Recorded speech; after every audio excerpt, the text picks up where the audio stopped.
Yo, what's going on, people? Party people in the house. It's that dude named Dave, and we are back with TDND live on a Saturday. Getting started here with the proceedings proceeding. Hope everybody's doing good tonight. Some good weather out here in the shy here. Before we get started, y'all, you know how we gotta do this here. Press a one if you can hear me. Press a two if you can't hear me. Let's get it. How's everybody doing tonight? Like I said, press a one if you can hear me. Press two if you can't hear me. How's everybody doing tonight, y'all? Good to be back. Not 100, but good to be back. Just give me a second, y'all. I'm just getting started here. It's been a lot going on. Appreciate you guys rocking with me on a Saturday here. Okay. Go get some of these chats first before we get started.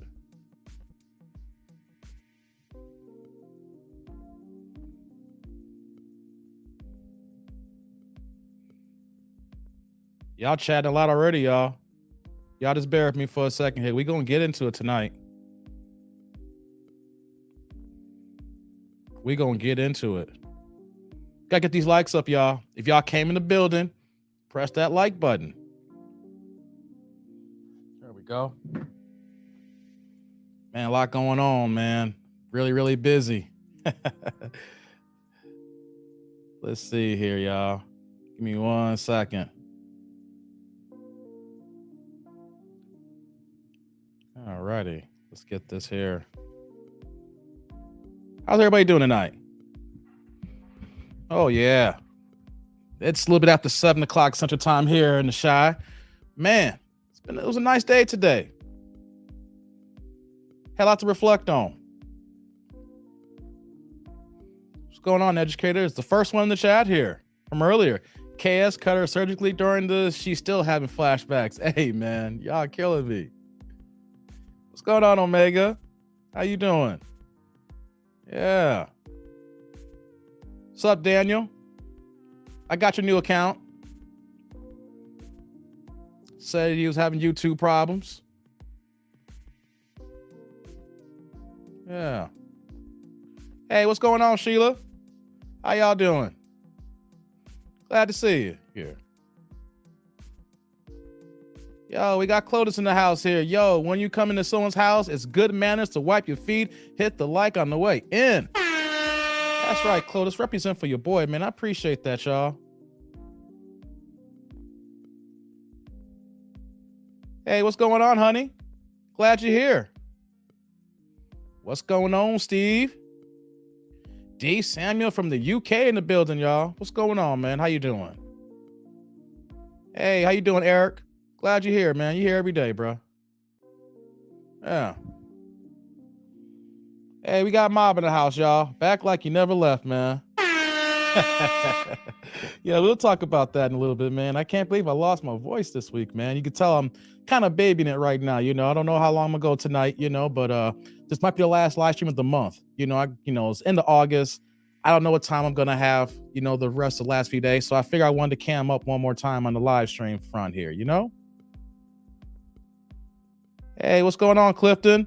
So many content creators, including women who oppose KS, running to fill the void. Not happening. Hey, man. Facts, man. Hey, before we get started, man, like I said, get these likes up. Help your boy out the likes, the algorithm. I don't beg for supers. I appreciate them. Help the channel grow, being an independent content creator. But you know what, though? The first things first, ho, is that like button.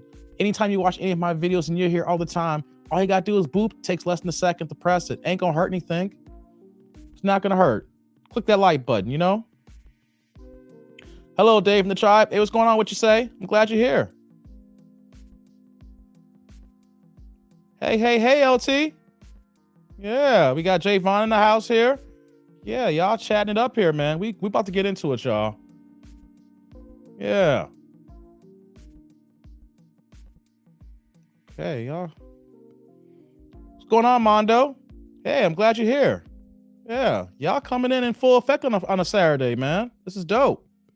Hey, Brent TZ Mo. What's going on, Brent? Glad you're here, man. Yeah. Man, y'all showing up in drones here this early. All right. Yeah, even we just have this crowd here tonight. This would be dope.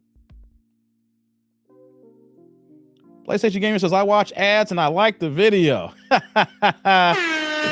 man, you don't got to watch these ads, man. Just get YouTube Premium. I'm not a spokesman for YouTube, but I'm just saying, though, hey, man, I had to get that YouTube Premium. Hey, man. Hey, I'm tired of ads, yo. I'm bougie. You know, I literally, before I started here, I was upstairs watching something on Hulu, and I didn't realize I had the cheap Hulu account. I got everything up to the max on every streaming that I have here, and I realized I got ads on Hulu, and I'm like, man, after this weekend, we're going to have to upgrade the account. Hey, man. Barbara, I appreciate you, PlayStation. Yeah. Like we say, Daniel, yeah, man, hit that like button. Thank you. Yes. Let's see. Daniel can hear me. Close can hear me. That's what I'm talking about here. Okay, my levels are good. What's up, EM? Glad you're here. Brent can hear me. Sheila can hear me. PlayStation Gamer can hear me. All right, cool. I like this here. Chicago man, glad you can hear me. Jay Vaughn, what's up? Hey, Cold Fusion. How you doing? Glad you're here. Yeah. Hey, what's going on, Dilly? Honey Smile can hear me. D Samuel, that's what's up. Yeah. Damn, StreamYard started acting up again, y'all. StreamYard acting buggy. Oh, man. Hey, what's going on? What you say? We got Mob here. Close like, take your time. Like in church, take your time. We gonna get into it, yo. We gonna get into it. Hey, what's going on, T? Yeah. Eric can hear me. That's what's going on. Yeah. All righty here, yo. Mob's like, back like he never left. Hey, man. Needed these few days, man. I needed these few days. Says, doing well. It's Sunday morning here. Okay. Yeah. Okay. Welcome to Sunday. You in the future. Yeah, Dilly, 973 Jersey in the building. Hey. What's popping, Rod? How you doing, man? Glad you're here. Yeah. Hey, last time you said you were gonna go too long and then you went 3 hours or so. Hey, you called me out. I always say that because you want to know, be honest here, EM, into the tribe. I honestly think that like I have my notes prepared for every show now. You know, so I don't want to come up and wing it. You know, that's something you want to do. Never want to do if you're a content creator. Just say, I'm going to do a live and wing it. It's never going to be that. So I have my notes here, but for some reason, I always think in the back of my head that I got a little bit to talk about, but it's probably going to be short and sweet. And next thing you know, hey, man, we 3, 4, 5 hours in. But I literally think that I don't have nothing to talk about. And then something happens, and then we talking. And then we talking. And then we talking. And then we going. And next you know, it's midnight, baby. So yeah, man, it be that way sometimes. I literally think I don't have enough to talk about, but hey, we make it work. I thought ads support your channel. Well, they do. Yeah, because here's how I'll just give you guys a quick little tidbit here. Ads do help because that's part of AdSense, you know, because YouTube knows that everybody's not going to pay for a YouTube premium account. So, of course, even if you only watch like the first 5 seconds and you clicked off of it, yeah, the ad revenue does come to me when you watch the ads or the bumpers or anything along that lines. But if you have a YouTube premium account, that comes to me as well. Because I think like the individual accounts like $15.99 a month, and then they have family plans like $17 or $19.99 a month. But YouTube splits that with us.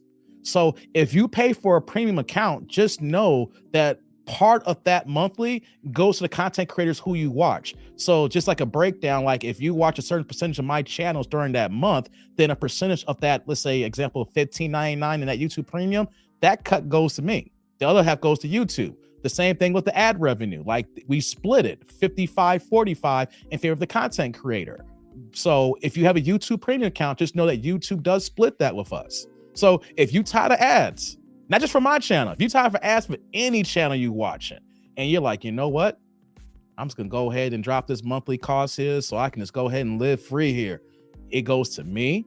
It'll go to any black content creator, reaction videos, sports channels, whatever the case may be. So just a little tidbit of lesson there for you guys, you know? So if you're tired of ads, go to YouTube Premium. Don't worry. Your favorite content creators do get a cut of that. Yeah.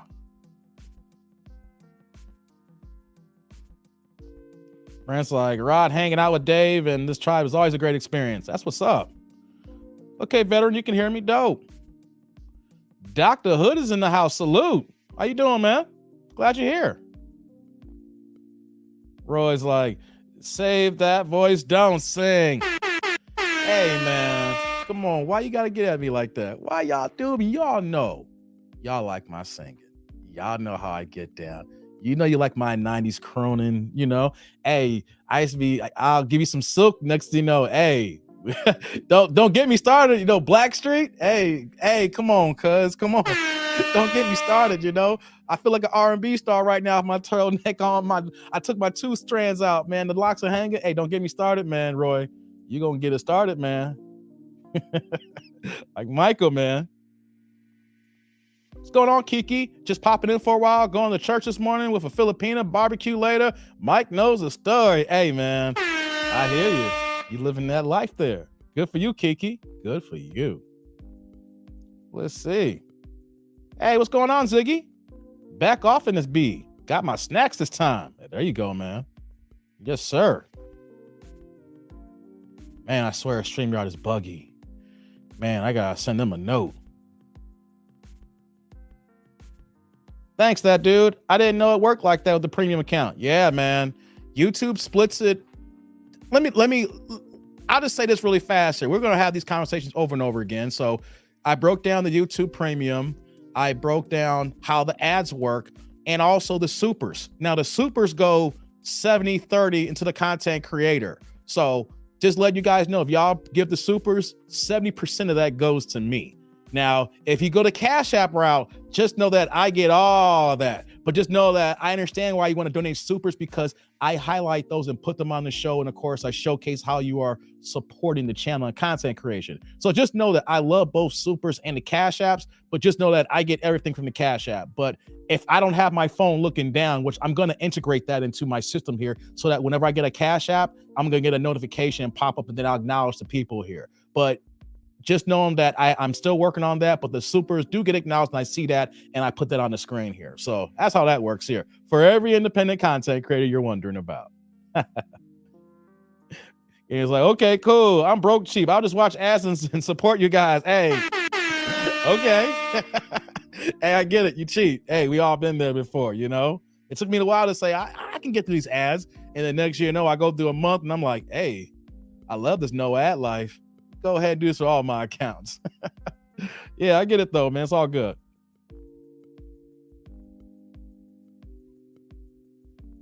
Cold Fusion is like, I got a premium too. Hooray for the bougie people in the house.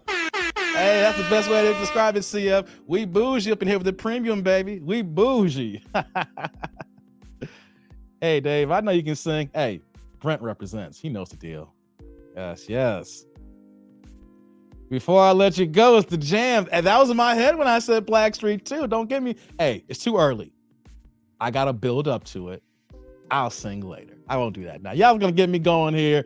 Man, it's let's start. I was about to go get my little doo-wop going. Nah, let me build into that. I ain't going to do that to y'all this early, man. That ain't right. That wouldn't be right. Hey, what's going on, Greg? Sorry I'm late. Hey, no one's ever late. You right on time, baby boy. What's going on, Mondo? We ain't you got that right. Yes, sir. So before I get started here, guys, I'm just going to post this in the chat. Like you guys know, my second channel haven't posted on there yet. Boxing Now podcast. Well, let me just say, it was the channel I did with my friend we started like 2 years ago. We were struggling streaming. The mixer died. Summertime kicked in, and then we started making content.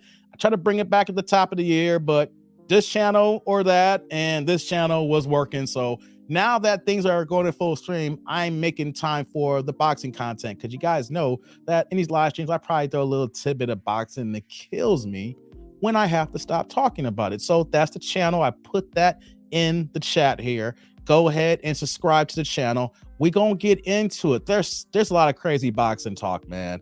First of all, let me just say this here, just give you a little tidbit of how I feel about the boxing game right now. I want everybody to hear this. We're gonna get into Kendra and Kevin Samuels. I picked that video for a reason tonight. So the way boxing is right now, real fast, before we get into the proceedings, the Ring magazine is a bunch of racist assholes. I said it. Don't give a damn if y'all don't want to agree with me. The proof is in the goddamn pudding. The Ring magazine's a bunch of bitches. I don't care about it. I'm going to say it. I told my buddy Jorge, who I was hosting that boxing show with, we didn't get a chance to really get into it a year and a half ago, but one discussion that we had offline was the fact that Golden Boy Promotions own Ring. And I told him that even though that things were looking okay, there was nothing bad going on, it was going to be some fuckery. They were going to be on some bullshit. And he was like, no, we got to give it some time. No, you cannot be impartial. You're a goddamn boxing promoter and you own the Bible of boxing. And you're going to tell me that they're not going to be partial at times? Come on, man. Come on. Why am I saying this? Go to their channel, their website, and look at the Ring's new pound for pound ratings. First problem here. The pound for pound list is a bunch of bullshit. Yeah, I'm cursing early in this live stream. You know why? Because it is. Just get my boxing talk. I'm giving y'all a tease of what Boxing Now podcast is going to be about. How is it that you have two heavyweights on the pound for pound list when originally the pound for pound list was created for everybody to be acknowledged outside of heavyweights? When they say pound for pound, they're looking at the smaller weight classes and saying that if you adjusted pound for pound, who would be the best? And there's nothing higher than heavyweight. The heavyweight championship of the world is supposed to be the highest designation in boxing.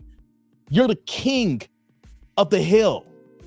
You don't need to be on the pound for pound list. So they've added two heavyweights in Usyk and Tyson Fury on there. So right away, it's a bunch of bullshit.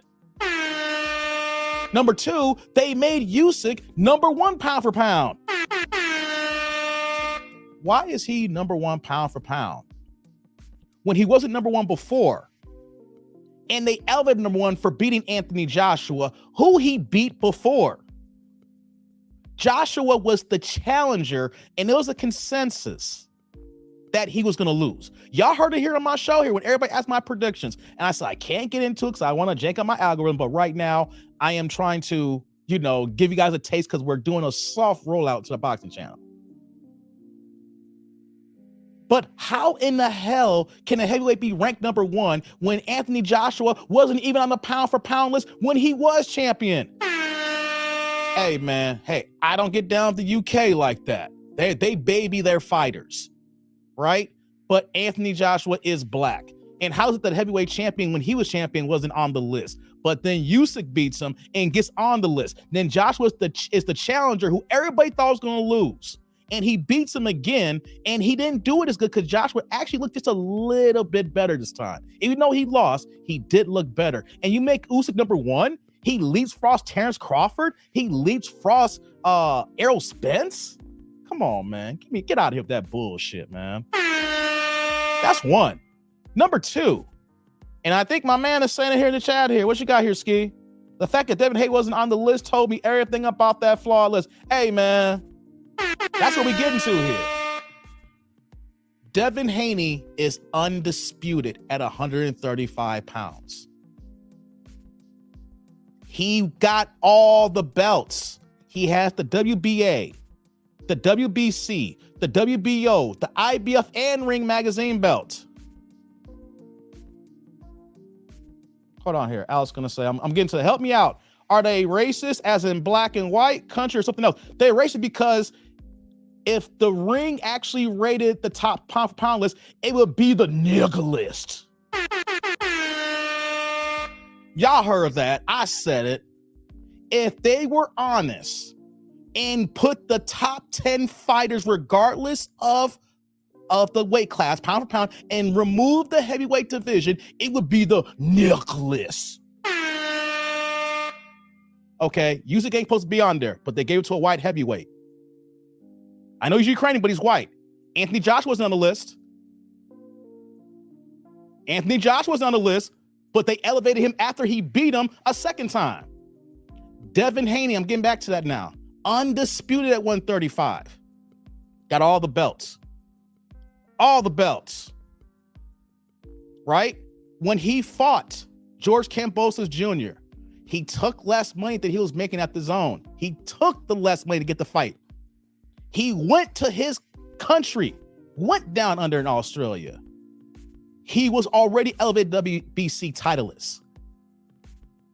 And the Ring Magazine put the belt on the line. The Ring Magazine belt can only be on the line if it's ranked number 1 and number 2. They will go 3 if 2 is not available. Or same thing, if 1's not available, 2 and 3, depending on the circumstances. So the Ring Magazine acknowledged that the winner of this fight would be their champion. How in the fuck is Lomachenko ranked 6 on the pound for pound list? Lomachenko got 135, lost to Teofimo Lopez. Then Teofimo's in this next fight lost to George Kambosos. Kambosos' next fight, he lost to Devin Haney. Now here's a kicker here. Lomachenko did not avenge his loss against Teofimo Lopez. He lost those first 7 rounds. So he didn't avenge his loss. Now Teofimo's next fight, he goes to 140, and he didn't look that good. It's good matchmaking at 140. He was throwing everything in the kitchen sink of that guy and couldn't do anything until the late rounds.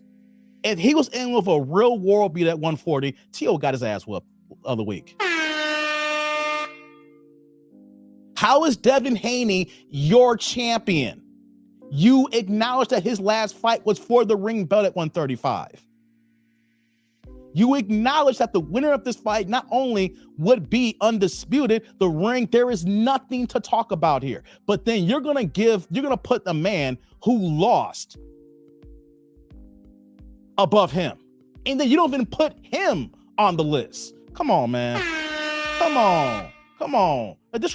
First, they told Devin Haney that he was the email champion because Lomachenko didn't want to fight him 2 years ago. So they made Lomachenko the franchise champion. Then Haney got the WBC belt. They called him the email champ. They called him the paper champ. Lomachenko didn't want to fight him. Teofimo was talking all this junk and didn't want to fight him. So he went through and they said, you know what you got to do? You got to fight somebody in the top 10. And what did he do? He did fight 2 guys in the top 10 last year. Beat him.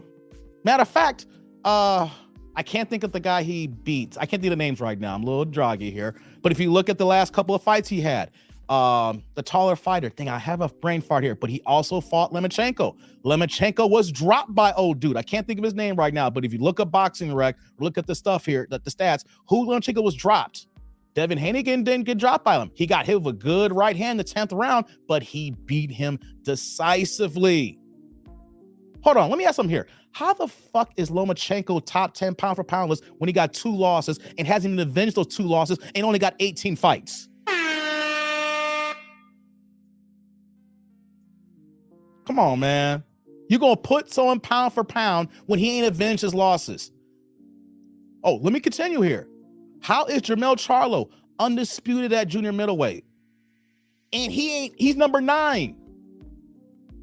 Hold on. Let me get this straight here. Charlo's undisputed at 154. He has their ring belt. If you want to compare Charlo's competition at junior middleweight, and you're going to compare it to the competition of what Lomachenko had at 135, it doesn't even compare. And on top of that, too, Charlo has beaten every man that he's faced in the ring. Yes, his record is 35-1-1. But you know what, though? That first loss against Tony Harris, he won that fight. They stole that from him, and they ran him back, and he knocked his ass out. When he fought for the undisputed this past year, last year it was a draw. They ran it back. He knocked his ass out, too. So how the hell that is somebody who is fighting world beaters at junior middleweight? Junior middleweight is hot right now. There is gangbusters of fighters there. And you're going to put Charlo at number 9 and Lomachenko, who doesn't even have a belt, at number 6? Hold on. So that's one black fighter at 9 who should be higher. Hold on. Canelo Alvarez is what, 5? Coming off a loss? Here's the thing. I had no problem him staying on the list, but he should be number 10. The fact that he came off a loss, and no one should say, hey, he dared to be great. Bullshit. He went to 175 a couple years ago and beat Kovalev for the belt. So he's already got a title. He's already gained a title. So you can't dare to be great if you already won a title in that division. So he goes to the division and gets his ass handed by Demetrius Bivol. I was in Vegas for that. But you got him ready to get ahead against Charlo? Come on, man. Come on. Take Devin Haney off the list. You move. Why is Inoue, Japanese fighter, ranked number 2? Hey, man, I know he's knocking cats out, but he's fighting at fucking 118 pounds, 122 pounds. The pound for pound list needs to be dictated also on the level of your competition. If we compared what these guys were fighting at compared to other guys, like, okay, if we wanted to mythologize the fact that, okay, if these were the same type of fighters at 154, compare them to at 118 and 122, man, they're just doing everything possible to keep the brothers off the list. Hey, we're gonna get into this Kendra talk, y'all. I'm gonna do this here. The Kendra, Kevin Samuels, we're gonna get into it. I just had to give y'all a taste of what boxing now is gonna be. We're gonna talk about it here because there's no excuses. I know black people want to say, yo, we cry racism all the time. We cry this and that. You always say that it's this and that. Come on, man. How they're doing everything possible so that the pounders ain't got too many niggas on it. Come on, man. If we go down the line, I can name a bunch of fighters who deserve to be on this list. Like I said, we need to remove Tyson Fury and Usyk off. They're heavyweights. Devin Haney deserves to be on there. If anything, why is not Terrence Crawford number 1 pound for pound? You gonna move guys down? Hey, come on, man. Come on. They gotta miss me with that. They gotta miss me with that, man. They tripping. Gonna create this damn pound for pound list, and you got a champion who got the belt. Oh, here's the kicker too about Lomachenko. If you go to Rings magazine site, they got Lomachenko holding the ring belt. He don't even got the goddamn belt. Come on, man. Come on, man. They playing. And then here's the funny thing. I'm gonna end off on this here. We're gonna move on. I can't go too long because this is what boxing now is gonna be about. Devin Haney went on Twitter this week. He was talking heavy. Like, I grew up loving the Ring magazine belt. How are you going to have guys in the list who don't have a belt and I got the belt? Get the fuck out of here. Paraphrasing. You know what the Ring magazine said in the tweet? Mike Coppinger, I believe it is. Or is it Dougie Fisher? I think it's Dougie Fisher. I think it's Dougie Fisher. He said, well, send us the belt back, champ. What kind of bullshit is that the organization of the belt that he earned, they won't even rate him, and then they're telling him to give the belt back. So you know what that says? Exactly what Devin said in the tweet. They didn't even want me to have this belt.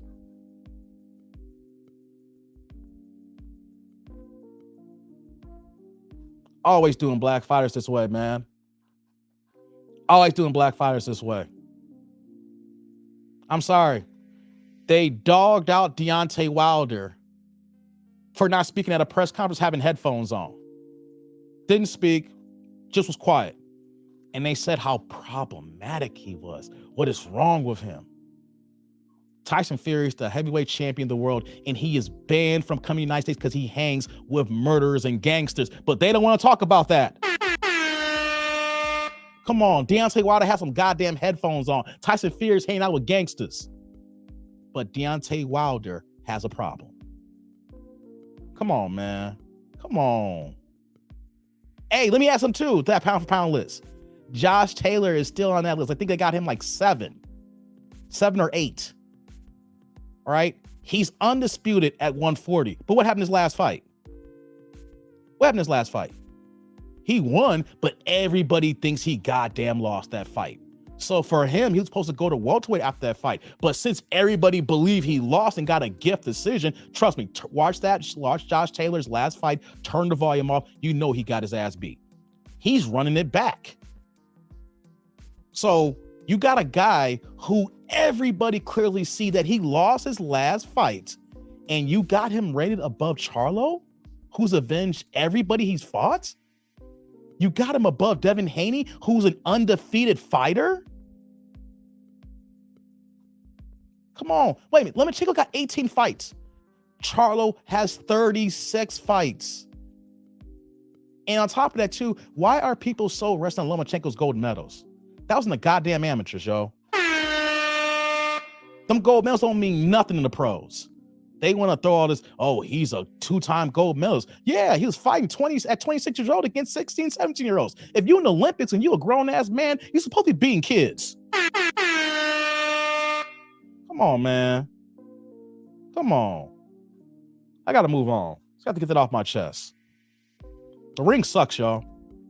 Ever since Oscar De La Hoya bought it, I knew this was going to happen. The way the ring is moving, it's the way Golden Boy Promotions is moving. They ain't trying to make no fights. We saw for about 2 months how Oscar and Ryan Garcia were pushing for a Tank Davis fight. Going in the media. And what did Oscar say? We can make this fight, but it can't happen if Al Heyman's involved. What the fuck? That means the fight ain't gonna happen. Why do you think anything's gonna happen if one side in Oscar De La Hoya constantly disrespects the other side, which is a black man, and gets away with it? Al Heyman don't talk to the media. Al Heyman's never talked publicly and dismissed anybody. He has never said a curse word or said anything bad to anybody. Matter of fact, I don't even like Dan Rayfield. He's only got 2 interviews with him on the record. All right. And this was, he was at ESPN. So how do you expect a fight to be made if the one side's promoter is constantly disrespecting the other side? Because if I'm Tank, I'd be like, I will knock Ryan Garcia out, but why the fuck I'm going to give this man any money if Oscar and him kind of disrespect my people, my man? Al Heyman's the reason why I'm a millionaire. Al Heyman's the reason why I'm flying on private jets. Al Heyman and Floyd Mayweather is the reason why I'm not in the hood right now. Leonard Ellaby is the reason why that I am on top of the list right now. Hey, on top of that too, how the hell is Tank Davis not even above everybody else? The disrespect, man. Tank Davis is undefeated. And you got Lomachenko number 6 with 2 losses. Tank Davis, say what you want about the secondary titles. He got at 135 and 140. He is a 2-time legit champion at 130. Hey, come on, man. Come on. If they really did the list properly, it'd be a whole bunch of darkies on the list. They don't want us darkies on the list. Come on, man. Come on, y'all ain't hearing me, man. Y'all ain't hearing me. But I gotta stop there, man, on that. I can go boxing forever. I just gotta point that out there. The Ring magazine is fucking racist. I don't care what anybody says to me. It's like, Dave, no. Do your own research. How the hell did Anthony Joshua being a black heavyweight champion not on the list, but you put Tyson Fury and Usyk on there now? Even if I don't like them, I want to call for hypocrisy. Get these likes up, y'all. Let's get these likes up. It's hypocrisy, man. Why is it that all these white promoters go at the black promoter and manager and Al Heyman and PBC? Al Heyman represents for the true Mexican and black fighters in the PBC. If you look at the PBC stable, who do you see? You see the real Mexicans. The die-hard ones. The ones who can't speak English from Mexico. Not the Mexican-American joints. You see the real brothers. The Charlo brothers. Lions Only. Errol Spence. Come on, man. Deontay Wilder. The Cuban fighters that PBC represents that you don't see any other promoters signing. You don't see Matchroom. You don't see Top Rank. You don't see Golden Boy signing Cuban fighters. No, you don't. And the constant disrespect by Ring. And I don't got time into it right now, but look at ESPN's goddamn rankings. They're the worst. They only look at Top Rank like they're the only game in town. Matt Kellerman had the audacity to think that who he's talking about at 135, he was saying that, oh my God, I just drew a blank here. He was on his show yesterday, and he mentioned that he don't think that Tank Davis is the top guy. Hey, man. I'm done with this here right now. Let's get these likes up. Get these likes up. That's right, man. ESPN's a goddamn joke, man. It's a joke. Oscars people was calling Heyman an N-word and Black Killer. Yeah, man. They got emails that came out about that. There's a reason why, if you notice when all the backlash happened, when Oscar lost Golden Boy Promotions and became PBC, and how not one black fighter, in majority of fighters, only a few fighters like Jaime Munguia, he's Mexican. Canelo Alvarez went and you saw Canelo left Oscar. He got Virgil Ortiz. He got one other fighter. Not one fighter stuck with Oscar. And even when Oscar speaks of them now, they curse Oscar back. Hey, man, Errol Spence said some shit to Oscar recently on Twitter. I was like, hey, man, Oscar, he's like, yo, man, stay over there.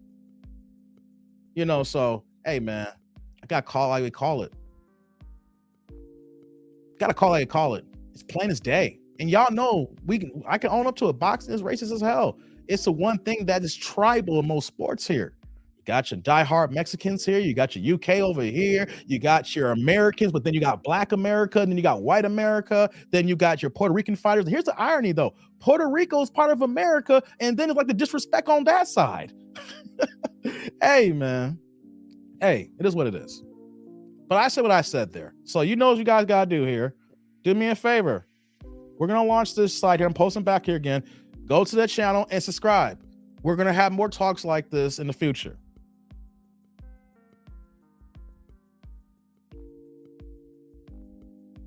And before I forget, man, if you guys get a chance, man, go to Hulu.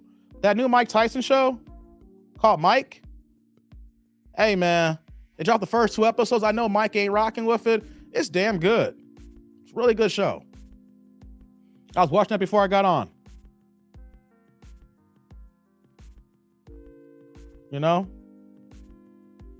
Yeah, let's get into it, guys. Let me see here. What else I got here? Hey, we're going to get started here. But let's do this here. Let's do the roll call. City, state, zip. Hey, like I said, 630 Chicagoland suburb, stand up. I want to know where y'all at. Let's do this here. We're going to get into it. TDND roll call, y'all. Let's do it. Friends like, I had no idea there was so much anti-black racism in Boston. Hey, man, it's bad. Hey, when I went to Vegas in September 2013, when I took my pops to Vegas for the first time, when Floyd Mayweather fought Canelo Alvarez, me and my dad was honestly scared that we were going to get our ass whooped and we weren't going to make it out alive. Hey, man, when Floyd mollywopped Canelo, every single Mexican that was in the area wanted to fuck up every black person that was there.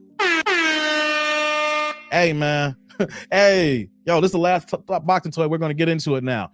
Real talk story time. When Canelo lost and we were walking out the building, man, it was like 9 or 10 black. I told the story before. I'm giving the short form version. It was like me and my pop, and we saw like eight other black dudes, and we were walking out, and then we was like, hey, we all had the same look, because it was black people. We know when there's racism, there's alcohol, and we know that we might get jumped. Hey, we looked at each other and we all knew. We was like, hey, I saw him and I saw him. My dad looked, and we all came to a consensus. It was like, hey, brothers, it was like, hey, man, we might want to walk together. Not one black dude who's in the area said, nope. We were like, all right, and we just walked together. We didn't know each other. We just looked down. It was like, yo, we down with the money team, but we know that if we separate, these Mexicans gonna whoop our asses tonight. Hey, man. Hey. And we all walked until we got closer to our hotels, and we set our guys up a race. There was one moment where there was a gang of Mexicans. It was like 6 or 7 dudes. They gave us a hard look. They were mean, mom. They was ready for someone to say, it was like, say something, say something, say something. Yo, we just kept going. We didn't want that work. We on vacation, man. We was like, yo, man, hey, eye on the prize. Get to y'all hotels. Eye on the prize. Eye on the prize. Eye on the prize. Hey, man, I'm telling you. Hey, Mexicans take it the worst. They were drinking. It was Mexican Independence Weekend. They got lost and they wanted to do damage. Hey, man, just don't know. And no one really kicked it off too before I walked out the building. There was this drunk ass white girl was talking, hey, I'm happy Floyd won. USA, USA, you're an American. Come talk to me. I said, hey, little white girl, go away. Hey, white girl, get away from me. Yeah, I'm an American, but you saying that USA too loud here. You saying USA when I'm looking at 1,000 Mexicans here. Hey, I'm not lying. If my dad was still here, he would tell you that little white girl gonna run up on us. Hey, USA! Oh, now we're Americans now. Okay, no, you get away. Hey, I don't need this work, little white girl. No, you stay away from here. It's like seeing a white baby on the elevator. You're gonna turn around because they think you stole that white baby. Hey man, y'all ain't hear me, man. Get these likes up. We gotta get this party started now. Y'all ain't hear me. That's a true damn story. True story. Yeah, man. Yeah, it's racism heavy in boxing, man. Let's get to these here, man. Long choked y'all for a minute here. Oh, look at this. Y'all coming in heavy here. Let's see here. We got, Brent's from Utah represent. Jen, Virginia Beach. Eric's like 60,000 area code, not a zip. Hey, I said city state zip, and I get my area code too, and I get my zip code. I do everything. I said area code too. Eric, got to hear it all. Ann Arbor's in the building. Hey, how you doing? Bel Air's in the building. That's up. 973 Jersey. Brick City in the house, yo. Alex is in the PH. Dope. Charlotte's in the house here. Yeah, Sheila. Melrose Park. We got Chicagoland suburbs. Steve's in Sin City. Omega said, Jersey. Sorry, Dave. No notifications again. Was overwatching this and Rising Star Sneeko. Hey, yo. I ain't the only one. I was watching Abba and Preach. They're saying the same thing too. Anyone know something? Real talk about, I'm not gonna go long into this about the racism talk, but it seems like the black content creators are getting these notification issues more and more than other content creators. And I've been Preach was talking about this, and it's like, hey, you gotta understand the game. We know how this goes here. Possible shadow bans, things of that nature. Hey, man, hey, y'all ain't hear me. YouTube is kind of acting funny right now, but they ain't gonna stop this work. They can't stop the grind here. Roy's like all over the world, from Boston originally though. Gotcha, Divine. Yeah. Just look how they used to treat Floyd. Hey, man, whether how you feel about Floyd's personal life, Floyd was the best boxer of this generation and had the audacity trying to say that Manny Pacquiao is ranked higher than him, man. Come on, get the fuck out of here, man. He's a Hall of Famer. Hey, man, he's great. And had the audacity trying to make him say he was ranked higher than him, man. Just because he went up to 8 classes and Floyd did 5. If Floyd wanted to get more belts in other weight classes, he could. The disrespect, man, oh my God. They did Floyd wrong when it came to the Manny Pacquiao buildup. Because real talk, let me just say this here. There is no difference between Manny Pacquiao and Floyd Mayweather.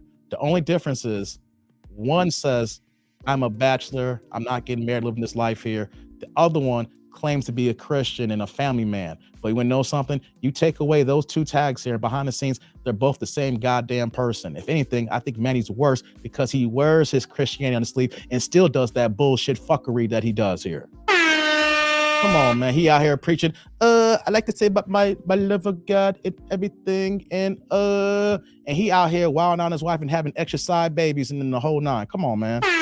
I don't want to hear no one preaching on no pulpit stage talking about how he loves God and things of that nature when he got like extra side babies, 5 and 6 running around, man. Come on. And when his wife's about to leave him, he got her pregnant to keep her one more time. And that's why she's still with him. Hey, man, y'all ain't hearing me about that. At least Floyd Mayweather told you, I'm not getting married, and these women know what they're getting themselves into. I don't got to force them into my house. They know what I want, and they want to be here. Manny out here preaching that preach in the Bible, and he out here wilding out like he ain't in the Bible. That's my problem with Manny. Don't put this facade on. Don't be false flagging and faking here. If you about that life, live that life. But don't be putting God in front of it, and then, we see what comes out behind the scenes like, yo, you a fucking fake. You a dope boxer, but you fake. What's up, Ziggy? Atlanta in the building. That's what we're talking about here. Jen's like, I saw the first 2 episodes of Mike Tyson story on Thursday on Hulu. So far, it's very good. Yeah, I watched the second episode today. It's pretty good, man. Javon's like, yo, Crenshaw's in the building. What's going on, man? Vince is like, salute. Truth on Mayweather. No doubt, man. Dallas in the building. Yeah. What's going on, man?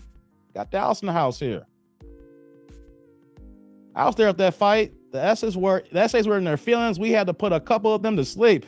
You was there in 2013? Hey, man, that was a wild weekend, man. I loved it, man. I was staying at the Venetian, man. I was there from Wednesday to Monday. It was dope, man. I was at the fight, the Thursday night card where Fox Sports was on. Yeah, the essays were wilding, man. I got more stories on that another time, man. I can't do it here. Cole's like, no haba English. No doubt. Alex is like, I'll be honest, I'm lost. I've never seen a white American person not support an American black boxer. I'm saying my personal experiences from my grandfather watching boxing and up. Hey, Alex, let me ask you this question. You may not have seen it. I go to fights. I've seen my fair share. If you have a black American fighter and then you take any other country and they're white, Americans rooting for that white fighter. I seen it firsthand. Come on, man. I didn't go to the fights, but some of these fights here, but when Roy Jones fought Joe Calzaghe, hey, man, I saw white Americans rooting for Joe Calzaghe. What the fuck, man? Roy Jones is American. He's an Olympian. Even though Bernard Hopkins is ignorant fuck, the same thing. I can't stand Bernard Hopkins, but he's an American. He's the champion here. And I was rooting for Joe Calzaghe. Man, get out of here with that. Come on. Hey, man. It's not just white American fighters. It's just the white skin tone that white people will support that over their black countrymen. Case in mind, go and watch any old Floyd Mayweather fights in the past here. Didn't matter who his country was, Americans were rooting for him to lose. And my thing when it comes to boxing, when we as Americans, and if we have a fighter that fights from another country, we rally with the American. Get out of your fucking racist ways here. If you're going to say USA and America all day, then you need to support the ones who are fighting in this country here, all right? The men who have gone to the Olympics and won medals, and all of a sudden now someone from the Ukraine, someone from Russia, and you want to rock and support them? Man, get the fuck out of here. I'm going to say that. Get out of here. I don't care. Don't care. All right. You support the American if you American. I went to Andre Ward against Kovalev in 2016. I took my pops to that fight at the T-Mobile. Kovalev is white Russian. You know how many Americans were rooting for Kovalev outside the people who traveled to see him? Hey, man. Hey, miss me with that. Not you, Alex, but I'm just saying the people here. Miss me with that. It pissed me off. It pissed me off. I'm looking, I was like, you know he's American. You know Andre Ward has not lost a fight at that time. He didn't lose a fight his whole life. I mean, let me retract that. He hasn't lost a fight since he was 14 years old. That was the last time he lost a fight. He went the rest of the way to amateurs undefeated. He went to the Olympics and won a gold medal in 2004. Then he went through the pro ranks and was the man at 168. Now you can say it's controversy at that 175 fight, right? But it was no controversy when he got the rematch. The point is, Andre Ward is an American, Olympian, gold medalist. And we had Americans rooting against him. Fuck you if you did that shit. Don't care. Fuck you. Fuck you and the horse you rode on. You want to claim your American pride and want to wear your American flag on your pickup trucks, shit like that. You want to say USA and the man who goes for your country against all the other countries in the Olympics and whoop they ass in 2004. And y'all want to root against them because the other guy's fighter skin is pale? Man, miss me with that. Yeah. Y'all don't get it, man. I can go on for a hot minute. Vince with the 918, man. How you doing, bro? Yo, what's going on, EM, man? The Philippines in the house. Yeah, 32323, yes. Yo, we're going to talk about that. You know, there's a lot of things going on about the Passport Bros. I do a lot of Kevin Samuels content, and I might have to do a separate live stream to talk about this here because I saw Dennis Sperling dropped a meme, and it had me thinking. I'm like, yo, I got to get into it. I'll talk about that in another live stream, man, but woof. Hey, Honey Orlando in the building. Hey, shout out to Honey. She joined the members now. I'm going to make an announcement about my new members group here that you guys can sign up for. We're building that up here. I'm letting you guys know right now that you have to be on a desktop or you need to go to the browser-based version on YouTube if you want to join. Right now, it's for the low. It's going to be the legacy price. This is the cheap end. So if you get in now, you're going to be grandfathered into this cheap price because later on, this time next year, when we do our group stuff like that, and then we do all these other items, it's going to cost more. This is the ground floor. I've only been in the game for 6.5 months. So shout out to you, Honey, for hopping on, and to the other guys. I'm going to send out a couple of notifications on the community tab. So be on the lookout. Let's see here. What's going on, Divine Light? You were like, I've been preaching hilarious, especially when they pre-start speaking that Haitian Creole. Hey, man, shout out to them, man. They dope as hell, man. I'm going to get to this Kendra Kevin Samuels talk, y'all. Don't worry about it. We're going to get to it, y'all. I got time tonight. Eric's like, I know I'm being shadow banned when I stop getting responses to my Cognate comments. The way to test it is to make a comment, then log out. If your comment isn't there, you're being shadow banned. Oh man, is that true, Eric? I didn't know that. I've never done that. I have had comments removed on my own channel.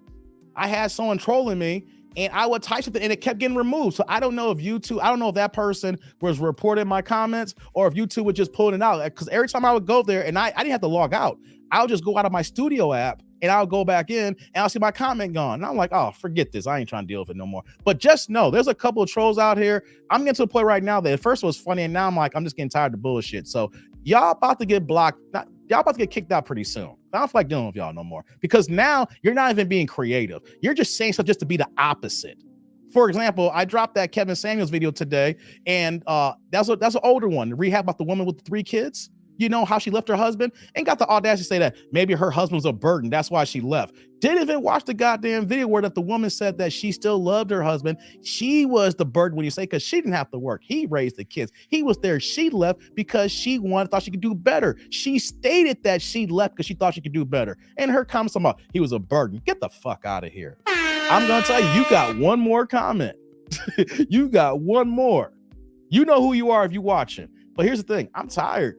I don't need to deal with you. I got a lot of people who rock with me. So I don't have, you're not being an original and creative no more. You're just being an ass, right? So if you're offended by comments, you and the other person who I actually block, I didn't block the person. I just put them on timeout. But she coming out here saying some dumb shit. So 2 people is on notice right now because now I'm at a point where I was like, y'all ain't being creative. Say, I will deal with trolls with being creative. I can sit here and get a good laugh going. But you know, it's like, hey, nah, y'all just suck. So y'all notice the next time you're getting booted the fuck out. Don't care. Make some videos and be creative. But if you're not gonna do that, I don't care. My tribe is strong.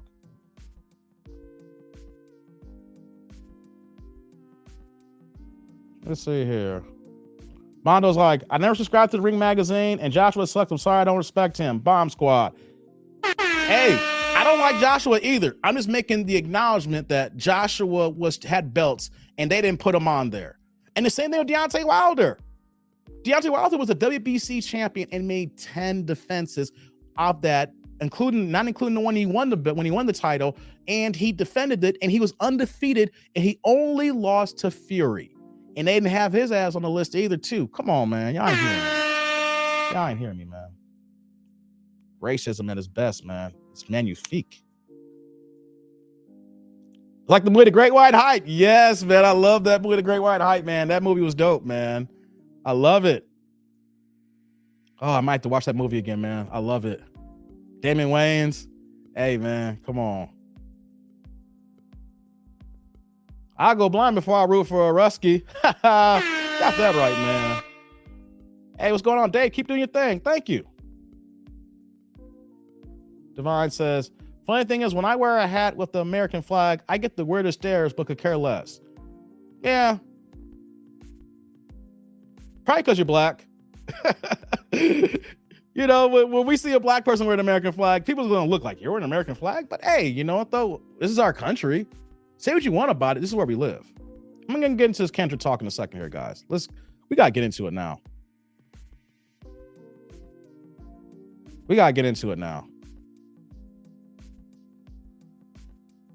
Hey, what's going on, Felix? Felix in the house, man. Thanks for joining on. Alex is like, I admit, I have no idea about the modern boxing lie, but no matter what, I always support the American fighter over anywhere else 100%. So apologies for my lack of knowledge and issue. No, you good, Alex. I was talking about you when I was cursing. I wasn't talking about you. I was talking in general when I'm there in person. You know, when I see Americans, like, you over here false flagging. Like, you ain't no American. Like, that's pissing me off. The same thing, too, with Conor McGregor. Right, we know that was technically supposed to be an exhibition, but it was officially on the, official fight for Floyd. But is Conor McGregor an American? I'm gonna sit there and wait. Is Conor McGregor an American? And all the racist shit that he said, and you want to know something? I knew some Americans who were white who had no problem with him saying it. No matter how you feel about Floyd, he's still an American. Represent our country. Your morals and the way he lives his life outside of his job should not be your concern. I don't care what you do in your bedroom. You shouldn't care what he does in his bedroom. He's not breaking any laws with these women here. He got 18 girlfriends, and you know what? They want to be there. So how many girlfriends he got there and how he spends his money, stop being fucking jealous. Work hard like him. He is better at his job than ever what you would be at any of your jobs. You're just jealous of how great he is at his skill. If you're great at something the way he is, you will get paid handsomely for it as long as you're in the market that pays. You can't be great at foosball. You can't be great at hacky sack. If you're great at something that generates income, don't get mad at him for it. But he is an American. And how many of y'all know it? No, not you, Alex. I'm not. You said you admit you didn't know about it. But Alex, when Floyd fought Conor McGregor, I bet you knew one person, probably at least, who was rooting for Conor McGregor. Or you may have knew somebody on social media that you were friends with, and you saw that rooting for Conor. Hey man, I don't care if it was an exhibition. I don't care if it doesn't matter. If you're an American, you root for the American. If you're a German, I understand why you root for the German fighter. If you're a Russian, I understand why you root for the Russian fighter. If you're from Mexico, I understand why you root for the essays, right? But we here in America. You were born here. Whether you're here in Illinois, whether you're here in Texas, whether you're in Cali, whether you're in Florida. I don't care if you're in a conservative state like Florida. I don't care if you're a Democratic state and you rock Democrat in New York. They're wearing the colors. They're wearing the flag. You support them. And if you're not going to do that, then don't support nobody. All right? You're going to pick and choose your allegiance. You'll pick the American here, but then you'll pick the skin color over here. Get the fuck out of here, man.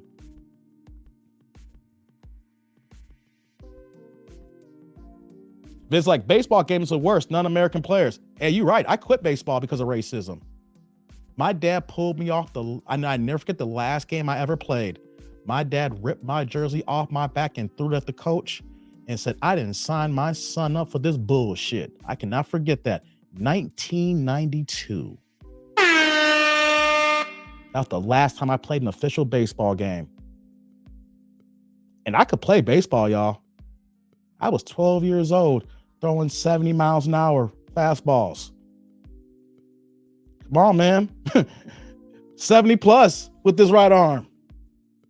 Took nothing but, all I need is a little bit of time to curate that and work on my mechanics more. That would have been in the 80s before high school, by the time I got the freshman year, easily.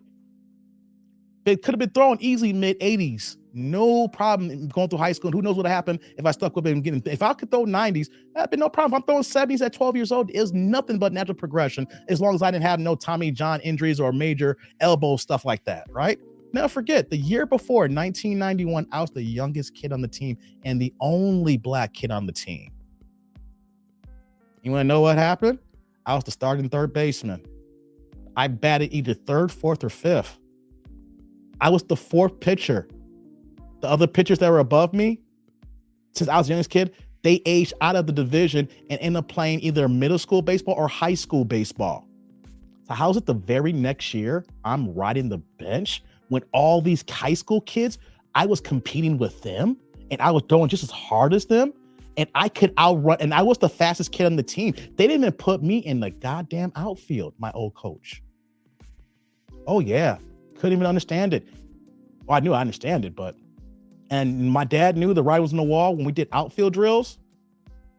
Do the pop-ups and you throw as high as you can, whoever it is, and then they call your name and then you got to go ahead and get it. I was showboating. Never forget that day. My pops was here, he'll tell you. I was sliding on the ground on purpose, catching the balls. I was like, like that. I didn't care. It was like, Dave, you're hot dog. I'm like, I caught the ball. Like, I was pissed off. I wasn't even playing. The year before I'm starting. All these other white boys, I was hitting above them. Those older white boys who also aged out, and I was above them. Yes. They didn't even put me in the damn outfield. Even though I'm the fastest kid, I had the strongest arm. I never forget. And then driving to that game, my dad said, if you don't play in this game and I don't get a legit reason, you're off the team. I never forget him telling me that. Anyone know something? They threw me in the game like the last inning. And that's when my pops threw the jersey at him and he embarrassed him. He's like, I didn't sign my son for this bullshit. Now the last time I played baseball. So my experience has got to be a lot of black kids because there wasn't that many black kids in my, you don't see black kids playing at all right now. But in my league when I was playing, you probably had one, you'd be lucky if you had one black kid per team, if that. You can count like there's probably like 10 black kids total in my in my division, in my leagues I was playing in. There wasn't many of us. So that if you have coaches who knew they had ballers and players and put them on the bench, you probably had dads like mine saying, hey, why the fuck I'm gonna waste my time? Man, I'm working hard. I gotta take care of my family. And he gonna ride the bench when I knew the year before he was starting? Hey man, that's the game though. Racism in baseball, racism in boxing, racism in America in general. Yeah. Just that pitcher named Dave. Yeah. Yo, we got an hour here. We got to get this going here, guys. Let's do this here. Yo, we're about to get to it here now. Let's get into it. Let's get into it, but let's do this here.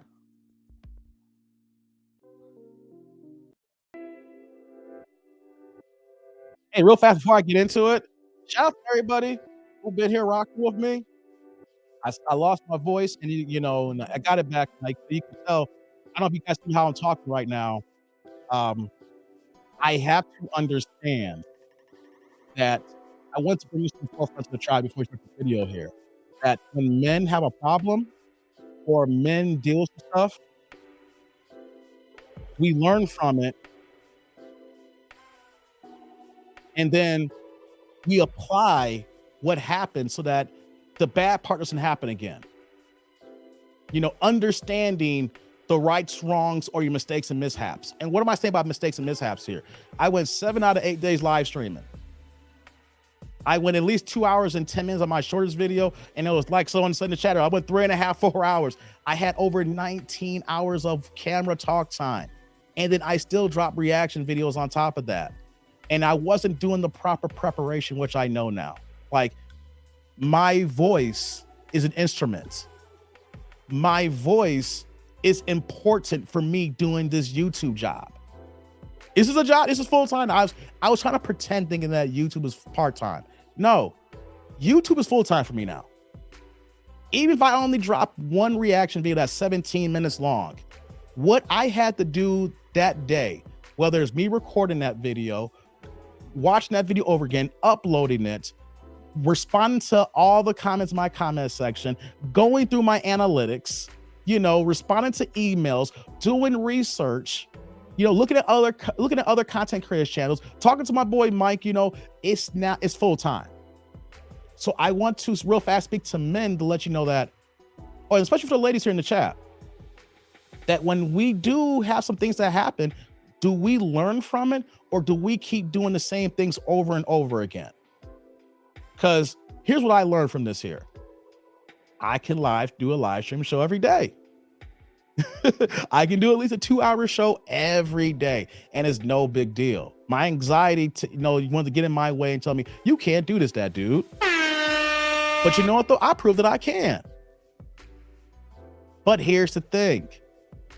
I just can't just wing it or do no preparation or drink tea to prep my voice or I need my voice more than ever. I just can't go ahead and just go 100 miles an hour without pacing myself, fellas. So the lesson learned is that just because I'm able to do something doesn't mean I should do it that way. There needs to be better preparation, better planning, and understanding that you can't be Superman. Right, Roy?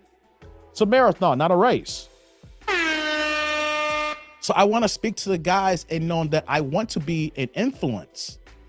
because YouTube's not the only thing that I'm doing here right now. I tell you, I have a full-time job. I have a career. People can say they have jobs, right? And majority of people got jobs. I have a career. I have that. I've been doing IT for 22 plus years. I have a family. So I have to know balance. This is only month 6.5 on me for YouTube here. There's people who've been on YouTube for 5 and 6 years. And I know that sometimes psychologically in me, I want it now. I know that I'm putting in the work. I am seeing the results. And then when I see the results, then I double down, and then I triple down, and I quadruple down. I just go in. Like I said, I'm OCD. When I see something positive, I acknowledge that. I see it, I analyze it, and I try to see how can I do that again and keep going and going and going and going. And you got to realize, guys, that you just can't keep going. Sometimes you got to take a step back. You got to understand that you got to know when to hold them and when to fold them. And I went too hard for that 19 hours, but it's a learning experience. I learned something that's 6 months early in the game that if I learn about a year or two from now, who knows what'll happen. So what we got here, you know what I'm saying? That I lost my voice temporarily. I was feeling weak and down. My blood pressure was up, all these things here. So I can't be an influence to my tribe, not just entertaining, but give some words of wisdom that I think could help out if I'm not living the right way as well. When I say not living the right way, I'm not living in a way that is productive for me to be successful every day. You know what I'm saying? So I'm learning, like I said, this is a marathon, not a sprint. And you kind of see how I'm kind of talking right now. I'm trying to save my voice because there's got to be peaks and valleys. There's got to be crescendos and decrescendos. You got to pace yourself. And then there's areas where you can sprint and go a little bit harder. Then you got to pull back a little bit. So I just want to tell you guys that you're not going to get everything in one day. It takes time to get there. But if you see the progress, yes, you want to go ahead and go at it. But at the same time, though, understand your limitations. Understand that you can't do everything at the same time. And that as long as that I'm gaining your guys' trust and I'm not shadow banned, that you guys are going to rock with me. So I wanted to give that little bit here before we get to the video, because we're going to get the shenanigans and the talk here, you know, but yo, I realized that I've been on YouTube only for 6.5 months, going on 7. And there's people, like I said, 3 years in the game, 4 years in the game, 5 years in the game. I've been doing their thing almost 10 years? Like, and it seems like when I started this channel in February, it feels like years ago. But best believe that your boy's learning from what I did here. I'm going to continue live streaming, but I'm going to understand my limitations and understand the progress I'm making. So that's why the boxing channel is coming in, because I know that I'll live stream the boxing content there. Then the stuff that I'm doing here for the Manosphere and Red Pill be here. And then, you know, that I'll be able to separate my time knowing that the sports talk be here and we have this talk here. And then like, I would be more balanced in that, because literally like a show like today here, I'm talking all this boxing talk, but I'm doing it as a soft opening for the channel. But that was 30 minutes.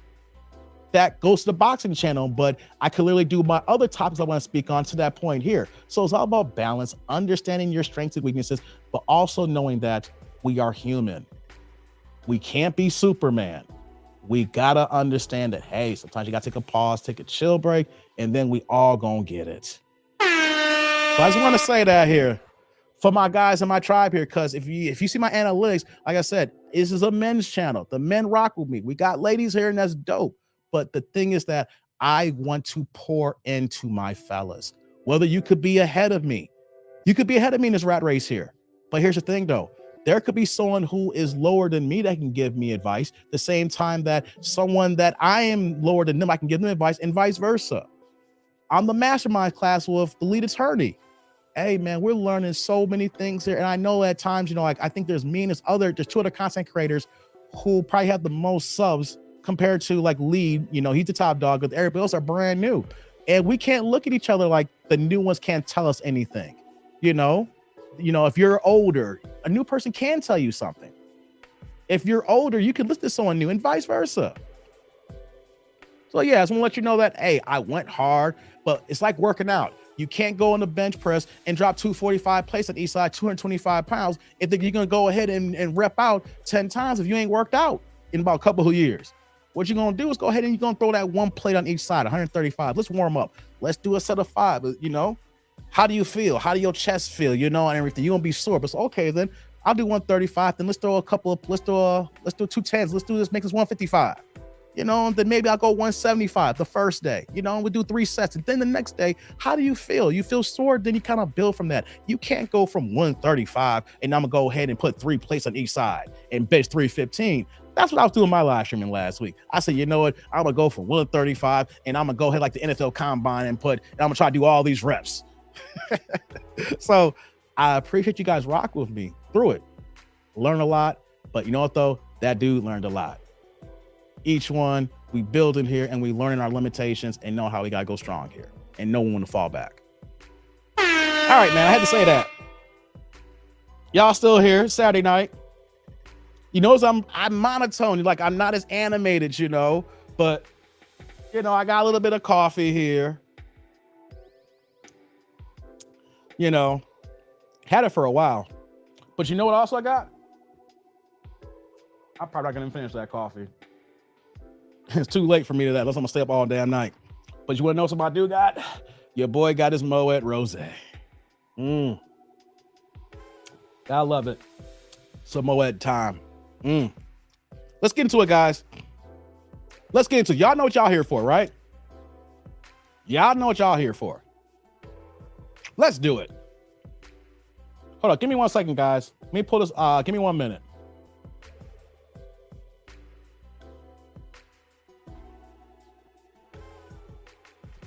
All right, let's do this here. Let's get into it. So y'all know that I do all these Kendra G reactions. I do Kevin Samuels react. I do a whole bunch of reactions. But how did we get here?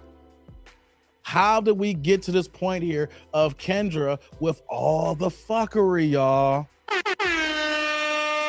Hey, man, the video that I dropped yesterday with the 10-year-old. How did we get here? How did we get here? We got here because the clip I'm going to show here tonight. You're going to be up at 4 a.m. drinking coffee, Dave. Get you some tea. I do got tea upstairs. I actually drank some tea earlier, you know. But, hey, before I get to, y'all saw that video yesterday? Hey, a 1 for yes or 2 for no. The 10-year-old boy talking about nobody can hit until I say so, because my mama is a beautiful queen. Look at her. Look at her. Look at her. Hey, man, come on, get these likes up, y'all. Come on, look at her. Hey, man. How the hell is a 10-year-old boy talking like that, man? Hey, man.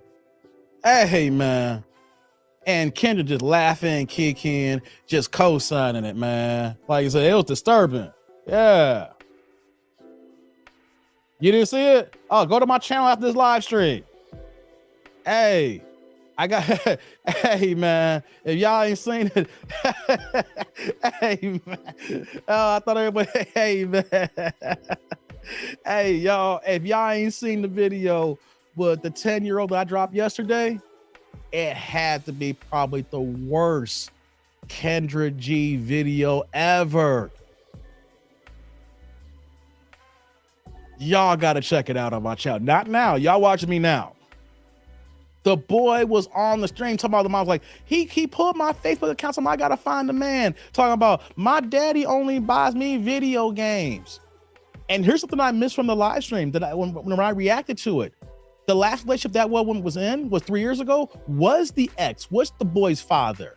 And if you go back and watch that video, there's so many points in there. I couldn't get to every single point, but if she is talking like that about her ex from 3 years ago, which is the boy's father, that boy's already been poisoned against his father. Hey, man, that boy's already been poisoned by his mother. That father is not even in that boy's life anymore. when she's talking about he ain't around. Well, you see how she talks about him, and then how the son, he has been double teamed in attack here. But how did this all start? Kendra's been doing her dating show for years. But do you think that she would have been here if she didn't hop on Kevin Samuels' stream about a year and a half ago? Hey guys, real talk.